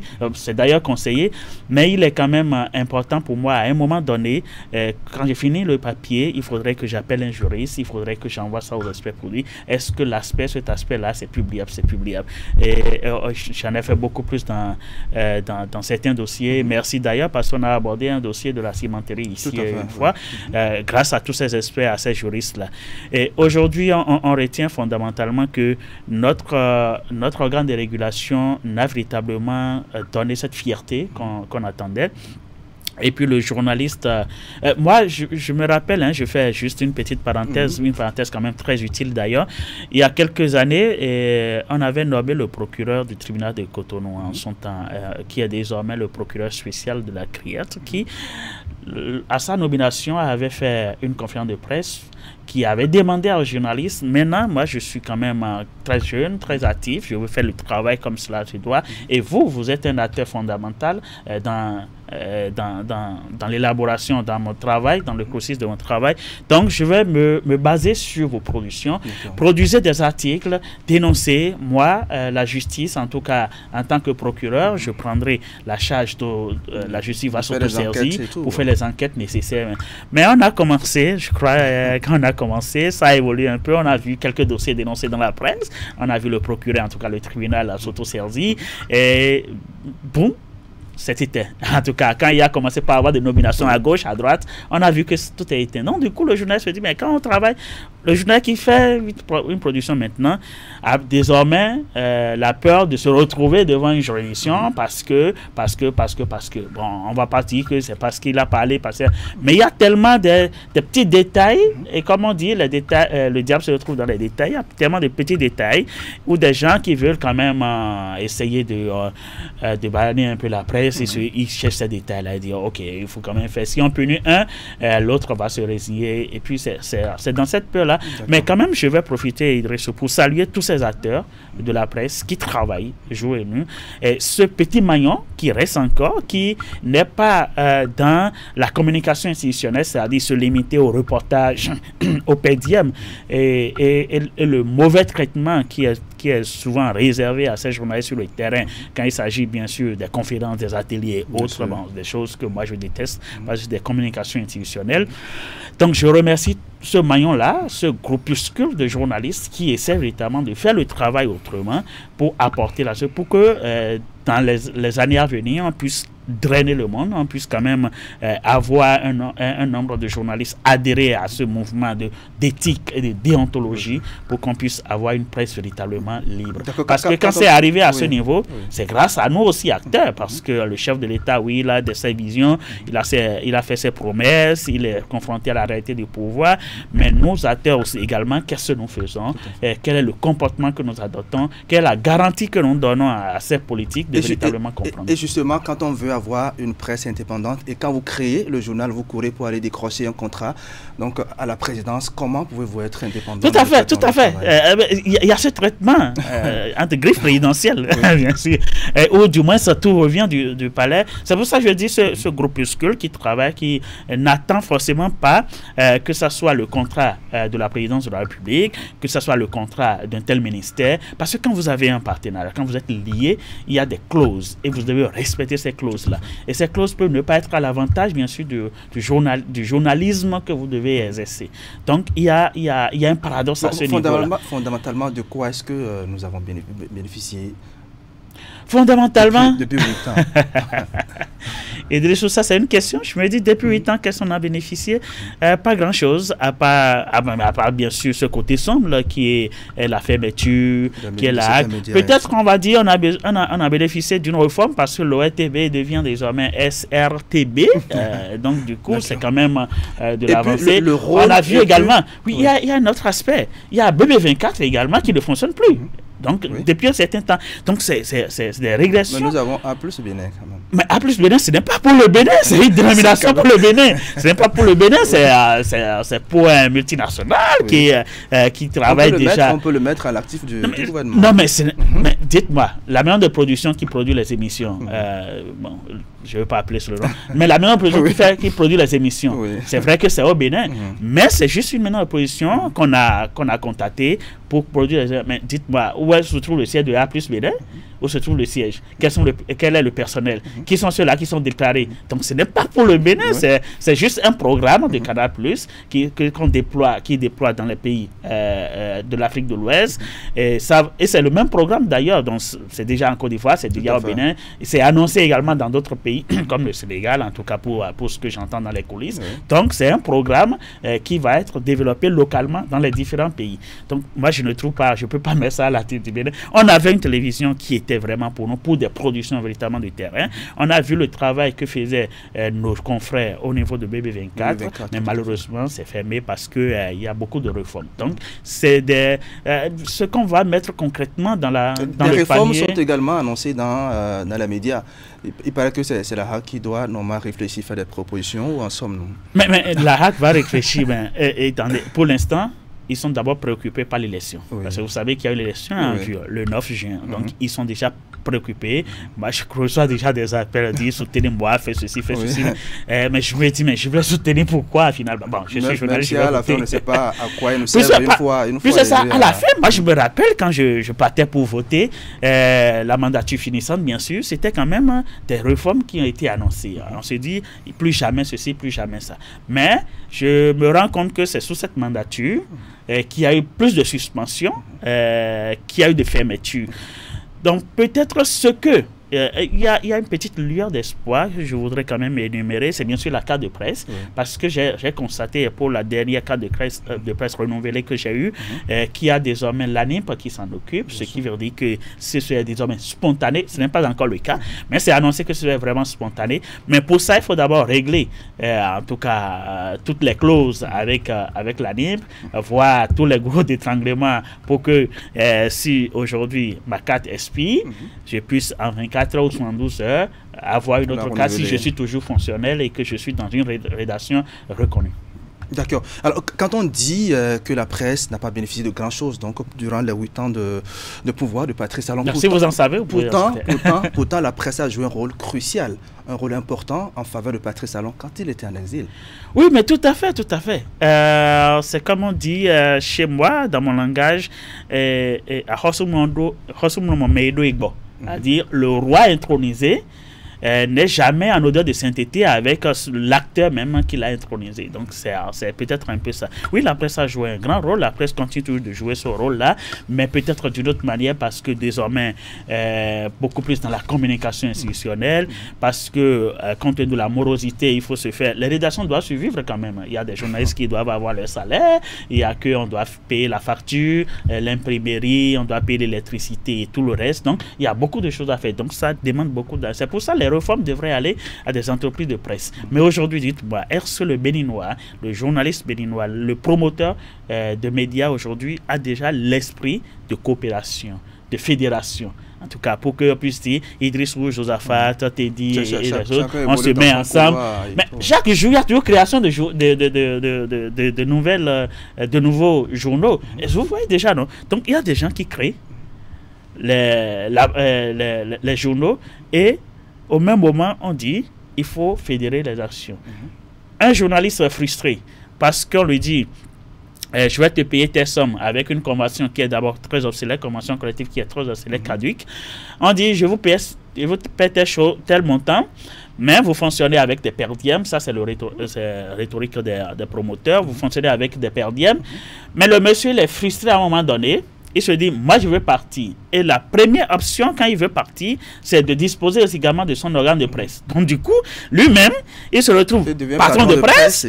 Quand il est patron de presse, il va dire, je vais recruter. Quand je vais recruter, je ferai la même chose également. Donc il va dire, oui, tu vas fonctionner sur des PDM. Ce qui fait qu'aujourd'hui, l'Union des professeurs des médias, qui est un organe syndical, en tout cas pour les journalistes, on retrouve dans cette union-là que des promoteurs, donc même en même temps promoteurs, en même temps journalistes. Alors qu'il y a un cadre déjà pour les promoteurs de CNPA, qui est déjà pour les promoteurs, mais Vous voyez, le journaliste ici, il vient, il dit, je suis journaliste.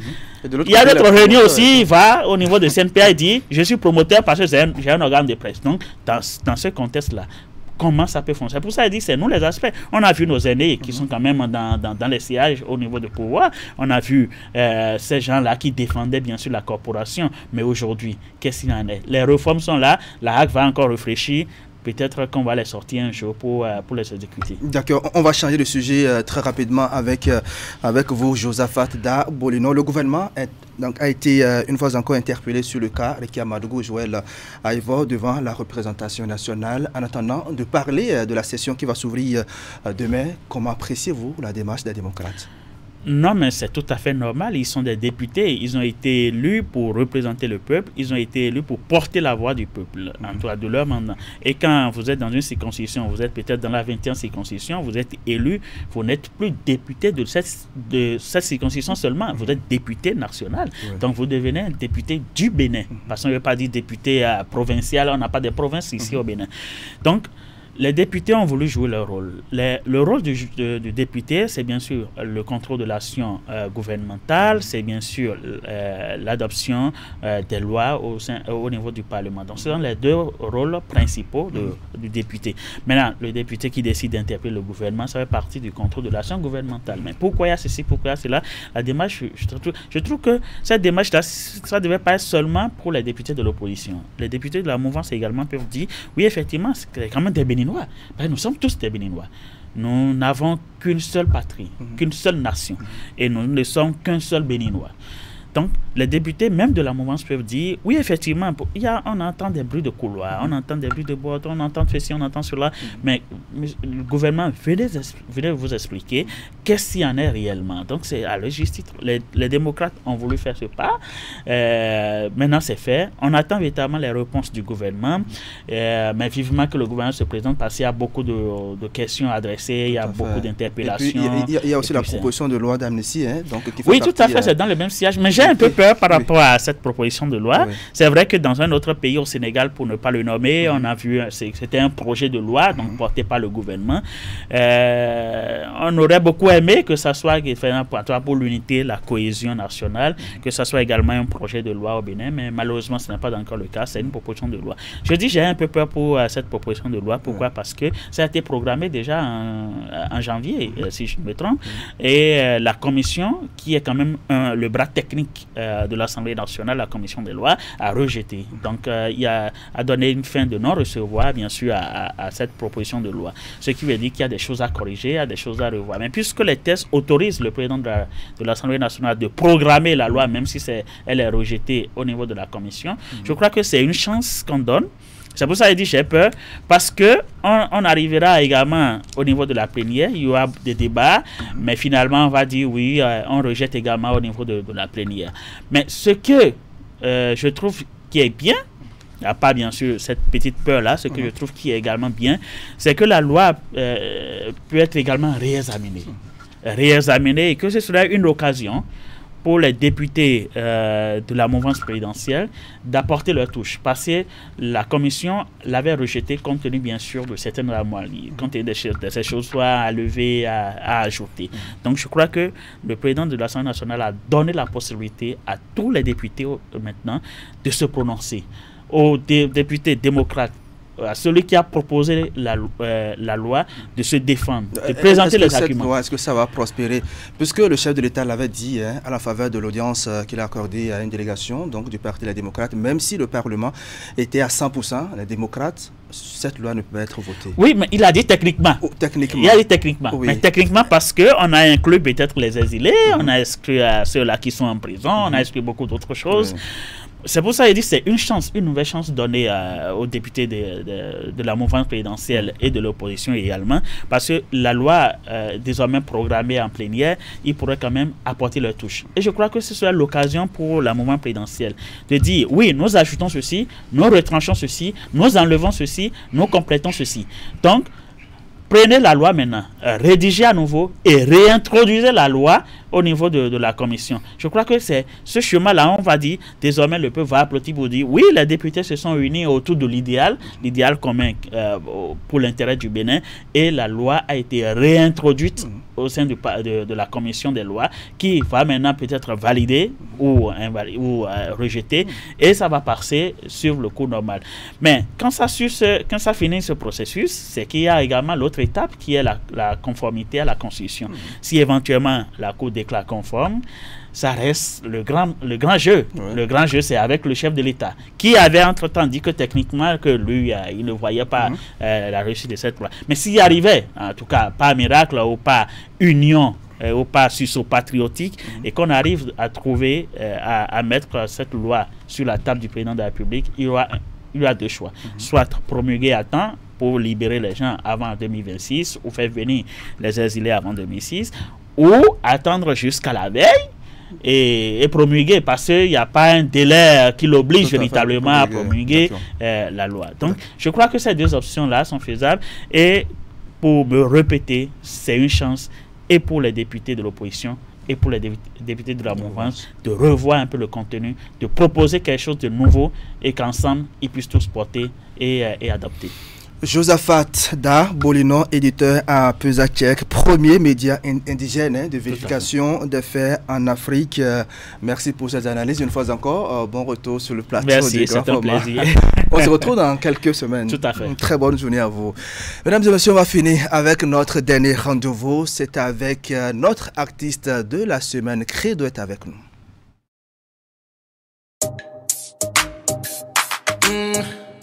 Oh yeah.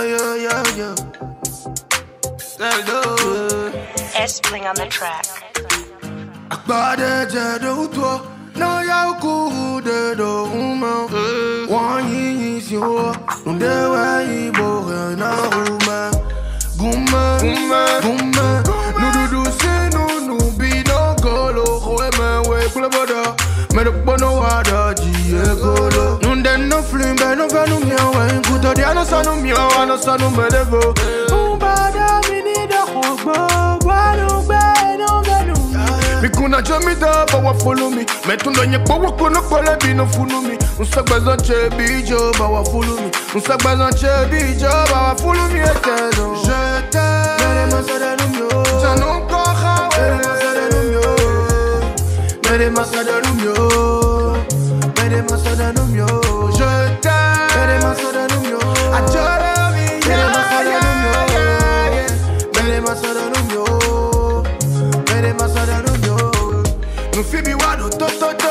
no feeling we ba unte no bo sheri agbada wa kan we bia ete aba nu moda don sasina no sanu no do no feeling we sasina no sanu no do no feeling we don den no flim be no ba no mi o we gudo dia no sanu mi o wa no sanu me devo mbada mi ni na khogba wa no ba no ba no mi kuna jomito ba wa follow me.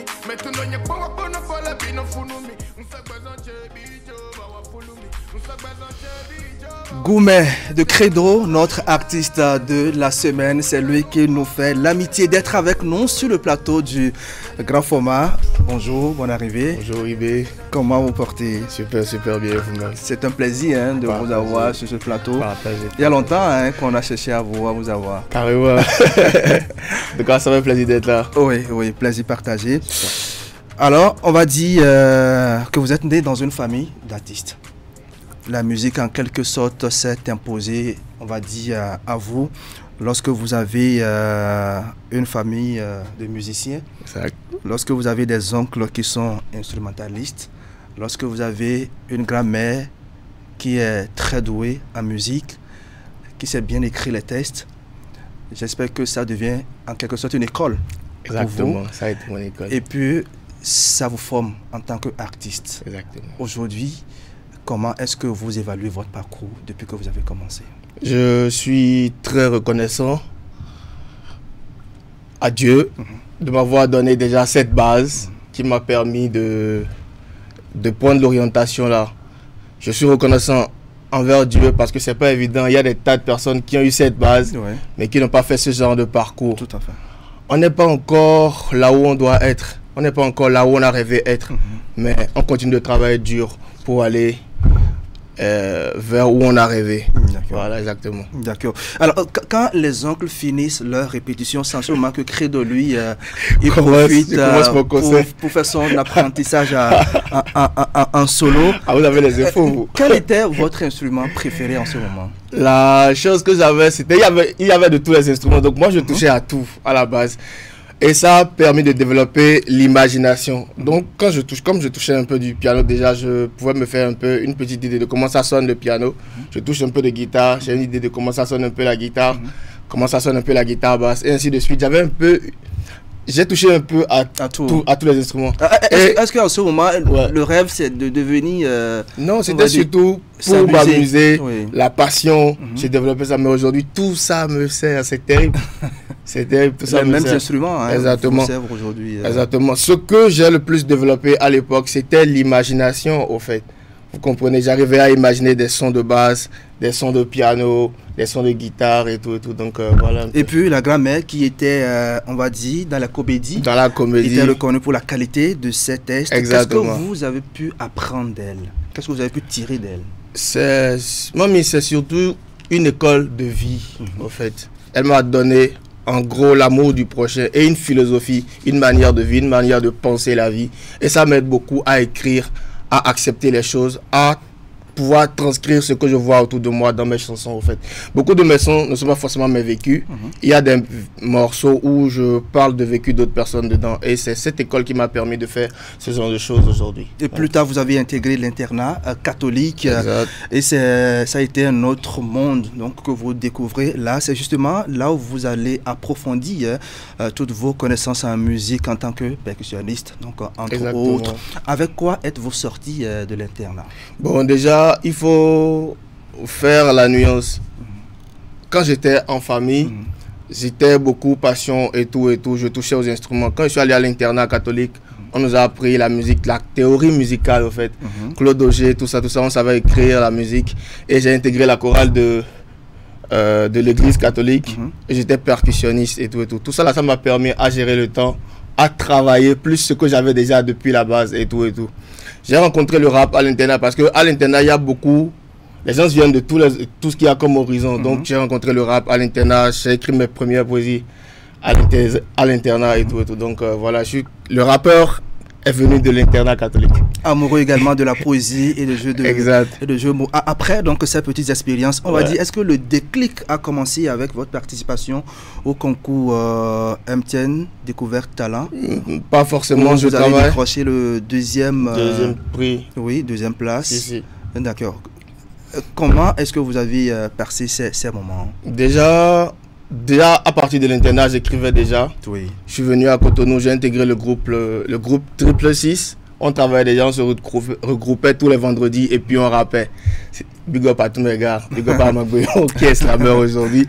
Donc voilà, après je participais un peu à des concours. Il y avait le Duel Cruel, il y avait Hip Hop Academy, puis après il y a eu MTN Découverte Talent, sur lequel j'étais avec Vano et Deep Blue, à qui je fais big up ce matin. Et puis des clashs de temps en temps. Ah ouais, c'était chaud. Et ça a été une école aussi, ça nous a permis de travailler nos tests, d'être plus précis dans l'écriture et voilà, on en bénéficie aujourd'hui. Dans le jury, quand on a quelqu'un comme Didier Awadi qui vous félicite, qu'est-ce que ça fait? Est-ce que ça vous rend beaucoup fier?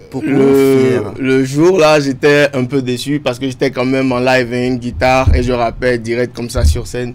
La chose à laquelle je m'attendais surtout, c'était de rentrer avec le premier prix. Mais je suis très fier de voir Vano là où il est aujourd'hui, ça m'a fait plaisir. Il n'a pas été premier pour rien. S'il avait été premier et puis il n'a pas eu cette belle carrière qu'il a aujourd'hui, je m'en serais voulu toute ma vie. Mais je ne regrette rien, ça m'a fait plaisir que ce concours ait pu le révéler jusque là où il est aujourd'hui. Donc voilà. Et puis le paradoxe, c'est que la grand-mère, elle est quand même une école pour vous. Et d'un autre côté, la maman n'est pas trop d'accord que... Est-ce que c'est pas le paradoxe? Parce que pour elle, il faut étudier, il faut avoir des diplômes. Ouais, mais bon. D'un autre côté, la grand-mère, elle est beaucoup plus ouverte. Elle est très art. Oui. Ce que je vais dire pour que vous compreniez, c'est que ma maman, elle n'est pas... C'est un parent béninois. J'ai vu un parent Bénin, on lui a demandé pourquoi est-ce que son fils ne joue pas pour le Bénin. Il a dit, je suis père. Tout s'explique là, vous comprenez. C'est un parent, c'est vrai, il y a la compréhension de la grand-mère qui comprend que son enfant aime l'art et tout, mais il y a la mère qui a des objectifs pour son enfant en fait. Donc je peux comprendre exactement, c'est un parent et elle ne veut que le bien de son enfant et tout. Mais bon, aujourd'hui, on essaye de la rendre fière et elle est contente. D'accord. Et puis, quelques années après, on va dire que les choses ont évolué avec le temps et vous avez signé dans la maison de production Easy Prod, tout à fait. Quels ont été les résultats obtenus? Big up à mes grands frères, Lionel Jaito et Monsieur Faris Oku. Ils ont été très très déterminants dans la carrière. Eux aussi, ils ont été une grande école. C'est là que j'ai appris la petite finesse qu'il y a dans le projet Credo, au fait, dans tous mes sons, que ce soit dans l'image, que ce soit la manière de penser. J'ai beaucoup appris de cette école-là. J'ai été signé à Easy Prod juste après le concours MTN Talent. Je n'ai pas été premier, certes, mais après ça, Dieu m'a donné d'autres opportunités pour avancer. Et là, j'ai été à Easy Prod. Et voilà, on a eu à faire le morceau Bavo, le clip de Bavo. Bavo, tout à fait. Voilà. Et quand on a la chance de rencontrer des gens comme Richard Flash, et tout, ça nous réconforte quand même dans notre position. Qu'est-ce que vous avez pu tirer de ces légendes de la musique? Je n'ai pas encore fini de tirer, ils sont toujours là. Donc, avec Monsieur Richard, c'est beaucoup de partage, beaucoup d'échanges sur les morceaux. Et vous le voyez dans les vidéos. Tout à fait. Voilà, quand on ramène les projets, il se lâche. Déjà, dans la direction artistique, il est avec nous, il écoute, il travaille avec nous sur les projets. Et quand il faut les sortir, il fait les vidéos, il pousse et tout. Donc, sincèrement, big up à tous ces grands frères qui apportent leur force au projet Credo, à l'artiste Credo. Ça fait plaisir de parler de ça. Bavo, c'est le tout premier clip. On va dire que c'est un coup d'essai qui était déjà un coup de maître. Comment est-ce que ce premier morceau a été accueilli par vos fans? Déjà, moi, j'ai eu la chance dans ce musique quoi. Donc, quand on balance, il y a surtout de bons retours, et derrière, ça met beaucoup de pression. Ça nous force à mieux travailler pour donner mieux à ceux qui supportent déjà. Parce qu'il ne faut pas zaïr. Si les gens t'ont donné de la force, il faudrait qu'en retour, au prochain coup, tu fasses mieux pour ne pas décevoir. Donc, voilà un peu comment ça se passait et tout. Et puis, quelle a été la réaction ou l'appréciation de l'entourage après ce premier clip? Parce qu'on dit, bon, et c'est bon, tu peux y aller? Ouais, déjà, la famille soutient, l'entourage soutient et tout. Donc, ils ont vu ça, ils étaient contents, ils ont porté comme ils ont pu. Et ça a été comme ça jusqu'à là où on est aujourd'hui. Ce morceau, c'était le boulevard pour d'autres clips qui vont s'enchaîner. Les morceaux à succès, comme les Vitesse, Puissance, Goumet. Donc on a. Vous avez les infos. Alors, Goumet, c'est quoi Goumet? Goumet, c'est un morceau qui parle de déception amoureuse, au fait. Quand tout finit, quand tu es enfermé chez toi, que ce soit la personne qui est partie ou la personne qu'on a laissée, chacun s'enferme et réfléchit, au fait. Donc, c'est un peu de ce genre de truc que j'ai parlé dans le morceau. Et ça parle d'un gars qui arrivait à un moment donné, tellement ça lui a fait mal qu'il dit, bon, c'est bon, je ne veux plus que quelqu'un me dise je t'aime, j'ai été blessé, ça va. D'accord. Alors, c'est vrai que Credo marquait déjà son territoire dans l'univers musical béninois, mais il y a un morceau qui va le révéler davantage au public béninois. C'est ce feat avec Tigang, le technicien sur le titre Kingo. Super. On va marquer une pause, on va suivre l'extrait de Kingo et on revient sur ce plateau pour la suite.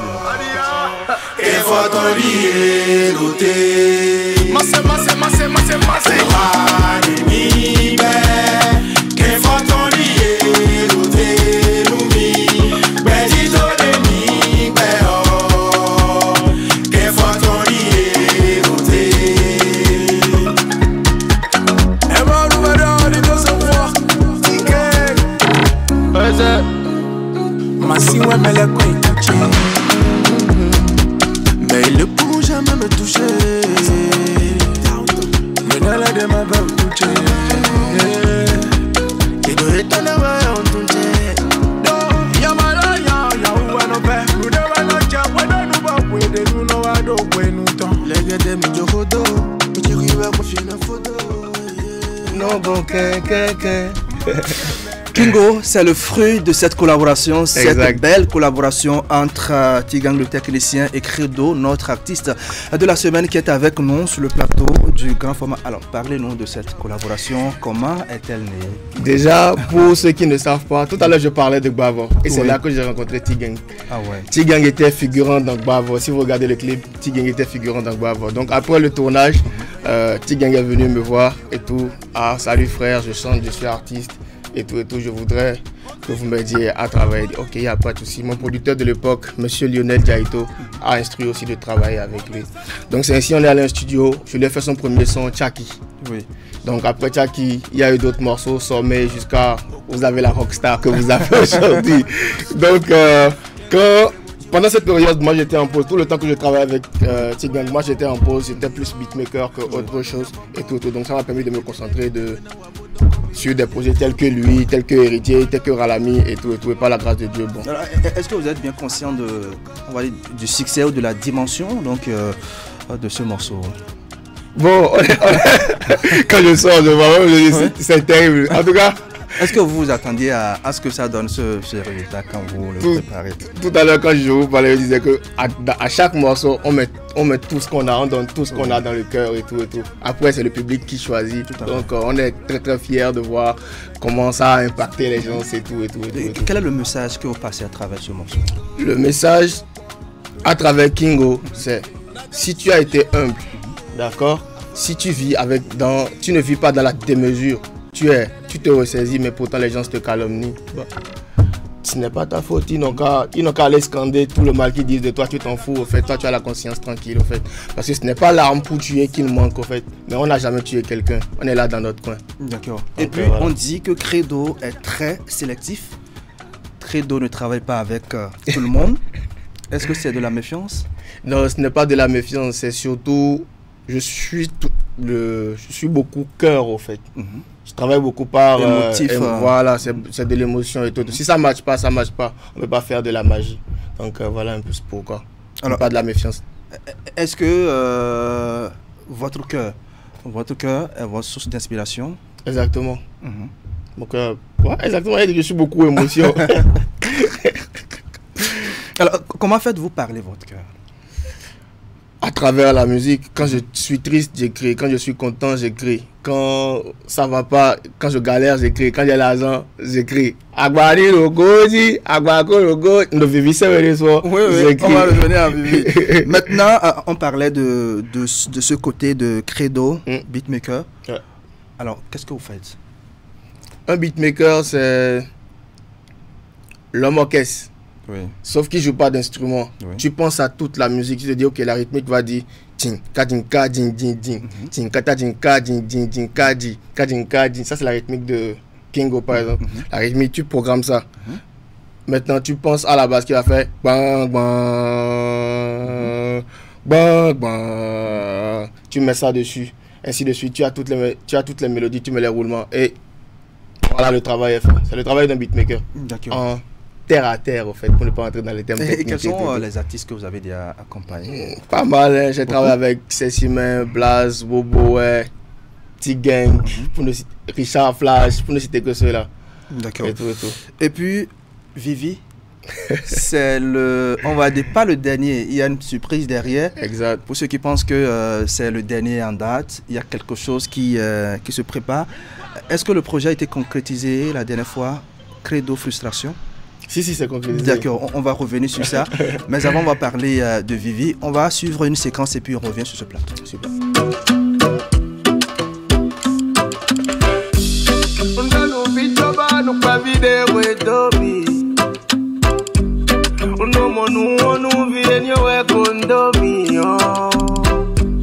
Comment expliquer tout ce que je ressens et parler de ces longs moments de plaisir?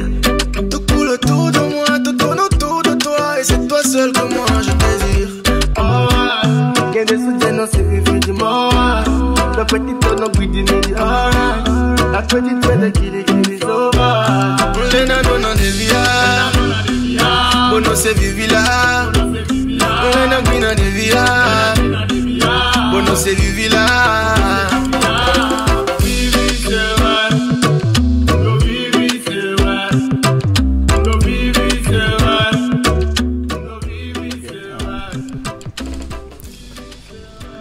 Voilà donc pour cette séquence du morceau Vivi, signé Credo qui est avec nous.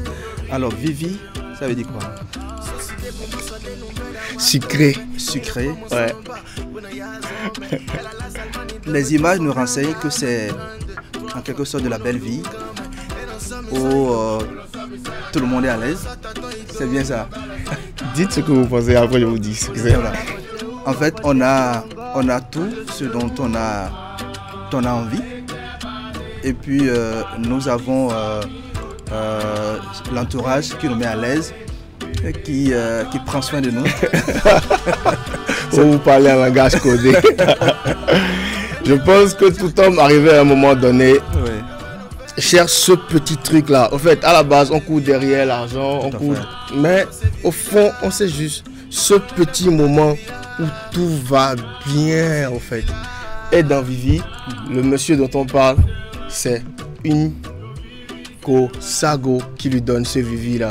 Il a tout, mais il n'est pas à l'aise, mais juste le sourire de la tata lui donne ce Vivi là dont on parle et tout.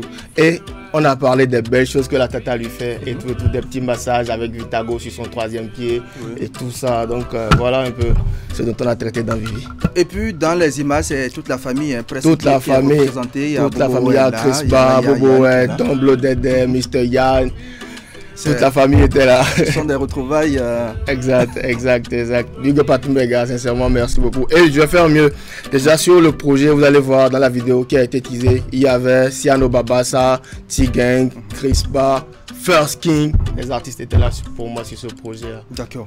Et puis vendredi dernier, on va dire il y a 2 jours, vous avez sorti un autre morceau. Exact. C'est Credo, Frustration. Parlez-nous de ce morceau. Les artistes n'en parlent pas souvent, beaucoup n'en parlent pas. Ce morceau, ce n'est pas bon, c'est pour tout le monde, tous ceux qui essayent de faire des projets, mais c'est beaucoup plus spécialisé artiste en fait. Beaucoup ne se rendent pas compte de ce que les gars ils traversent, de leurs responsabilités dans la vraie vie et tout, alors que les gars gèrent beaucoup de choses. C'est beaucoup de force, c'est beaucoup de fois qu'on a essayé et tout. Je ne sais même plus combien de morceaux il y a déjà chanter dans ma vie ou composer et tout, mais je n'ai pas encore forcément ce que je cherche. Et tous les jours, je travaille en fait. Et arrivé à un moment donné, tu te demandes si est-ce que tu laisses tomber ou si tu dois continuer et tout. Et à côté, il y a cette réalité où on te demande je suis sûr que on vous a déjà dit, attends de regarder au point, Kaby, il est où? C'est jamais arrivé? Oui, pas possible. Si tu es un bon béninois, on t'a déjà dit ça. Donc c'est ce genre de réalité que j'ai essayé de mettre dans ce morceau-là. Est-ce que c'est votre propre histoire que vous racontez dans le morceau? Je raconte l'histoire de tous les artistes, ils vont se retrouver dedans, c'est clair. Je raconte votre histoire. D'accord. Donc voilà. Le morceau est sorti il y a 2 jours. Est-ce que le clip est disponible? Pas encore? Non, pas encore. L'idée du morceau déjà, c'est... Ce que j'ai sorti, c'est un avant-goût d'un concert que je prépare. Oui, d'accord. Ça va raconter l'histoire d'un jeune artiste qui essaye de s'en sortir, ça ne va pas. Et le premier titre du concert, c'est ça que j'ai balancé. C'est ça qui est Frustration et tout. D'accord. Aujourd'hui, quels sont, en dehors de ce morceau, quels sont les projets? Qu'est-ce que vous envisagez dans les jours et les mois à venir? Dans les jours à venir, déjà pour le 17 mai, il y a le concert Découverte Credo à la recherche du bonheur, dont je parlais tout à l'heure. Et l'intro, c'est le titre Frustration qui est sorti. Et tout. Après ce concert, il y a le clip de Baye qui va sortir et un autre morceau qu'on va sortir très éminemment. Donc actuellement c'est ça. Le morceau Frustration, le titre Frustration est disponible sur YouTube. Tapez juste Credo Frustration Live et vous verrez un peu de quoi on parle dedans. Beaucoup de projets à exactement, venir, on doit enchaîner. Et puis les projets pour les cantines dans les écoles, qu'est-ce que ça veut dire? Vous êtes allé à la recherche. Ça a été une belle expérience. Mais actuellement, là, j'ai pris une petite pause d'abord. Ouais, entreprendre, c'est pas facile. Mon argent est parti. Donc, je travaille sur d'autres choses encore. Je comprends pourquoi vous avez fait juste 2 ans en entreprise et puis vous avez laissé exact, à la musique et tout. On se sent mieux dans la musique? Non, comment je t'explique? Mon naturel, c'est la musique, en fait. Quand je me réveille, ce que j'ai vraiment envie de faire, c'est la musique. On était en entreprise surtout pour rentrer de l'argent, mais avec la musique, on est heureux et on fait de l'argent. C'est un peu ça le truc, ce qui a été déterminant. D'accord. On va finir notre entretien avec la reprise du titre Credo Frustration. On peut y aller? Allez-y, mettez... Allez, en acapella, on y va. Ok. T'as des temps vers où des ou pour me dire là au foison ingwe studio quoi encore si mon na ogba villa ingwe na ogba villa ingwe et on musique touch dans mi dans bende na te ver rounya mon wa ça ipe ndayo na chité la devise n'est jamais abdiquer ce n'était pas si symbole même bien non mais affaire de musique ce n'est plus cliqué on m'a dit que de là où c'est Kajabo Kajan disait mais où fia Kajabo Kajan disait mais où ta ti mando ado vodun de gono où ah.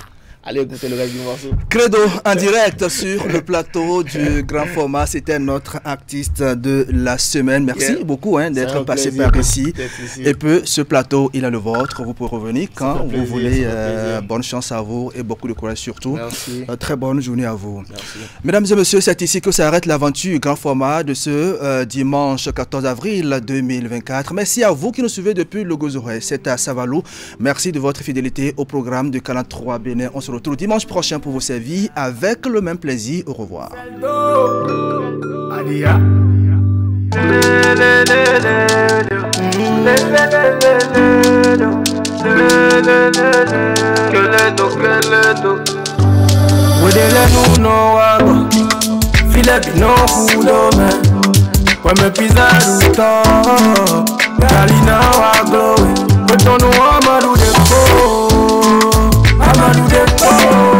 Sentina piace de Checo Zero Mais du quoi mon opaco Et mon opaco Mais de l'eau c'est faux C'est faux A quel époque elle est puissance Puissance Ok le pop A quel époque elle est puissance Puissance Ouais pour nous ma vie A quel époque elle est puissance Puissance Better push champagne go. I get it pour la puissance. Puissance. Ton salaire c'est juste 100 000. À carré à 50 000. Abonnement canal tout est 15 000. A nous nous pas non vinan bien po. À quoi de pour les noms de quoi gégé. For no be I'm a son of Mohammed. I'm a son of Mohammed. I can't even for no do pagege, no do pagege. I do but you wanna teach you down. I'm a son of Mohammed. Let me chill it. Mbade mi no mon ben no do chemise pantalon pour no via bomba de dealer. Ils ont été jeunes comme nous. Mais non t'es déjà no va jair. Quelle puissance, puissance. Aïe à quoi t'as à quelle époque elle est puissance, puissance. Et pour des gars, nous quoi. À quelle époque elle est puissance, puissance. Aïe à mon maman. À quelle époque elle est puissance, puissance. Allez tout autant de la peau de Singbom. Blow économie. Viens dessous de témoigner. Maman belle non de l'eau mais allez tout autant de la peau de Singbom. Nous bien de l'écho Ramili. Viens dessous de témoigner. Maman belle non de l'eau mais single.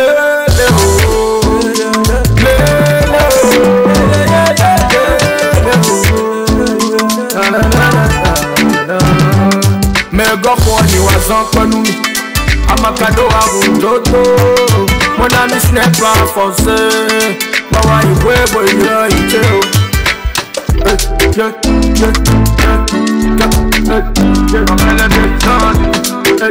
Yeah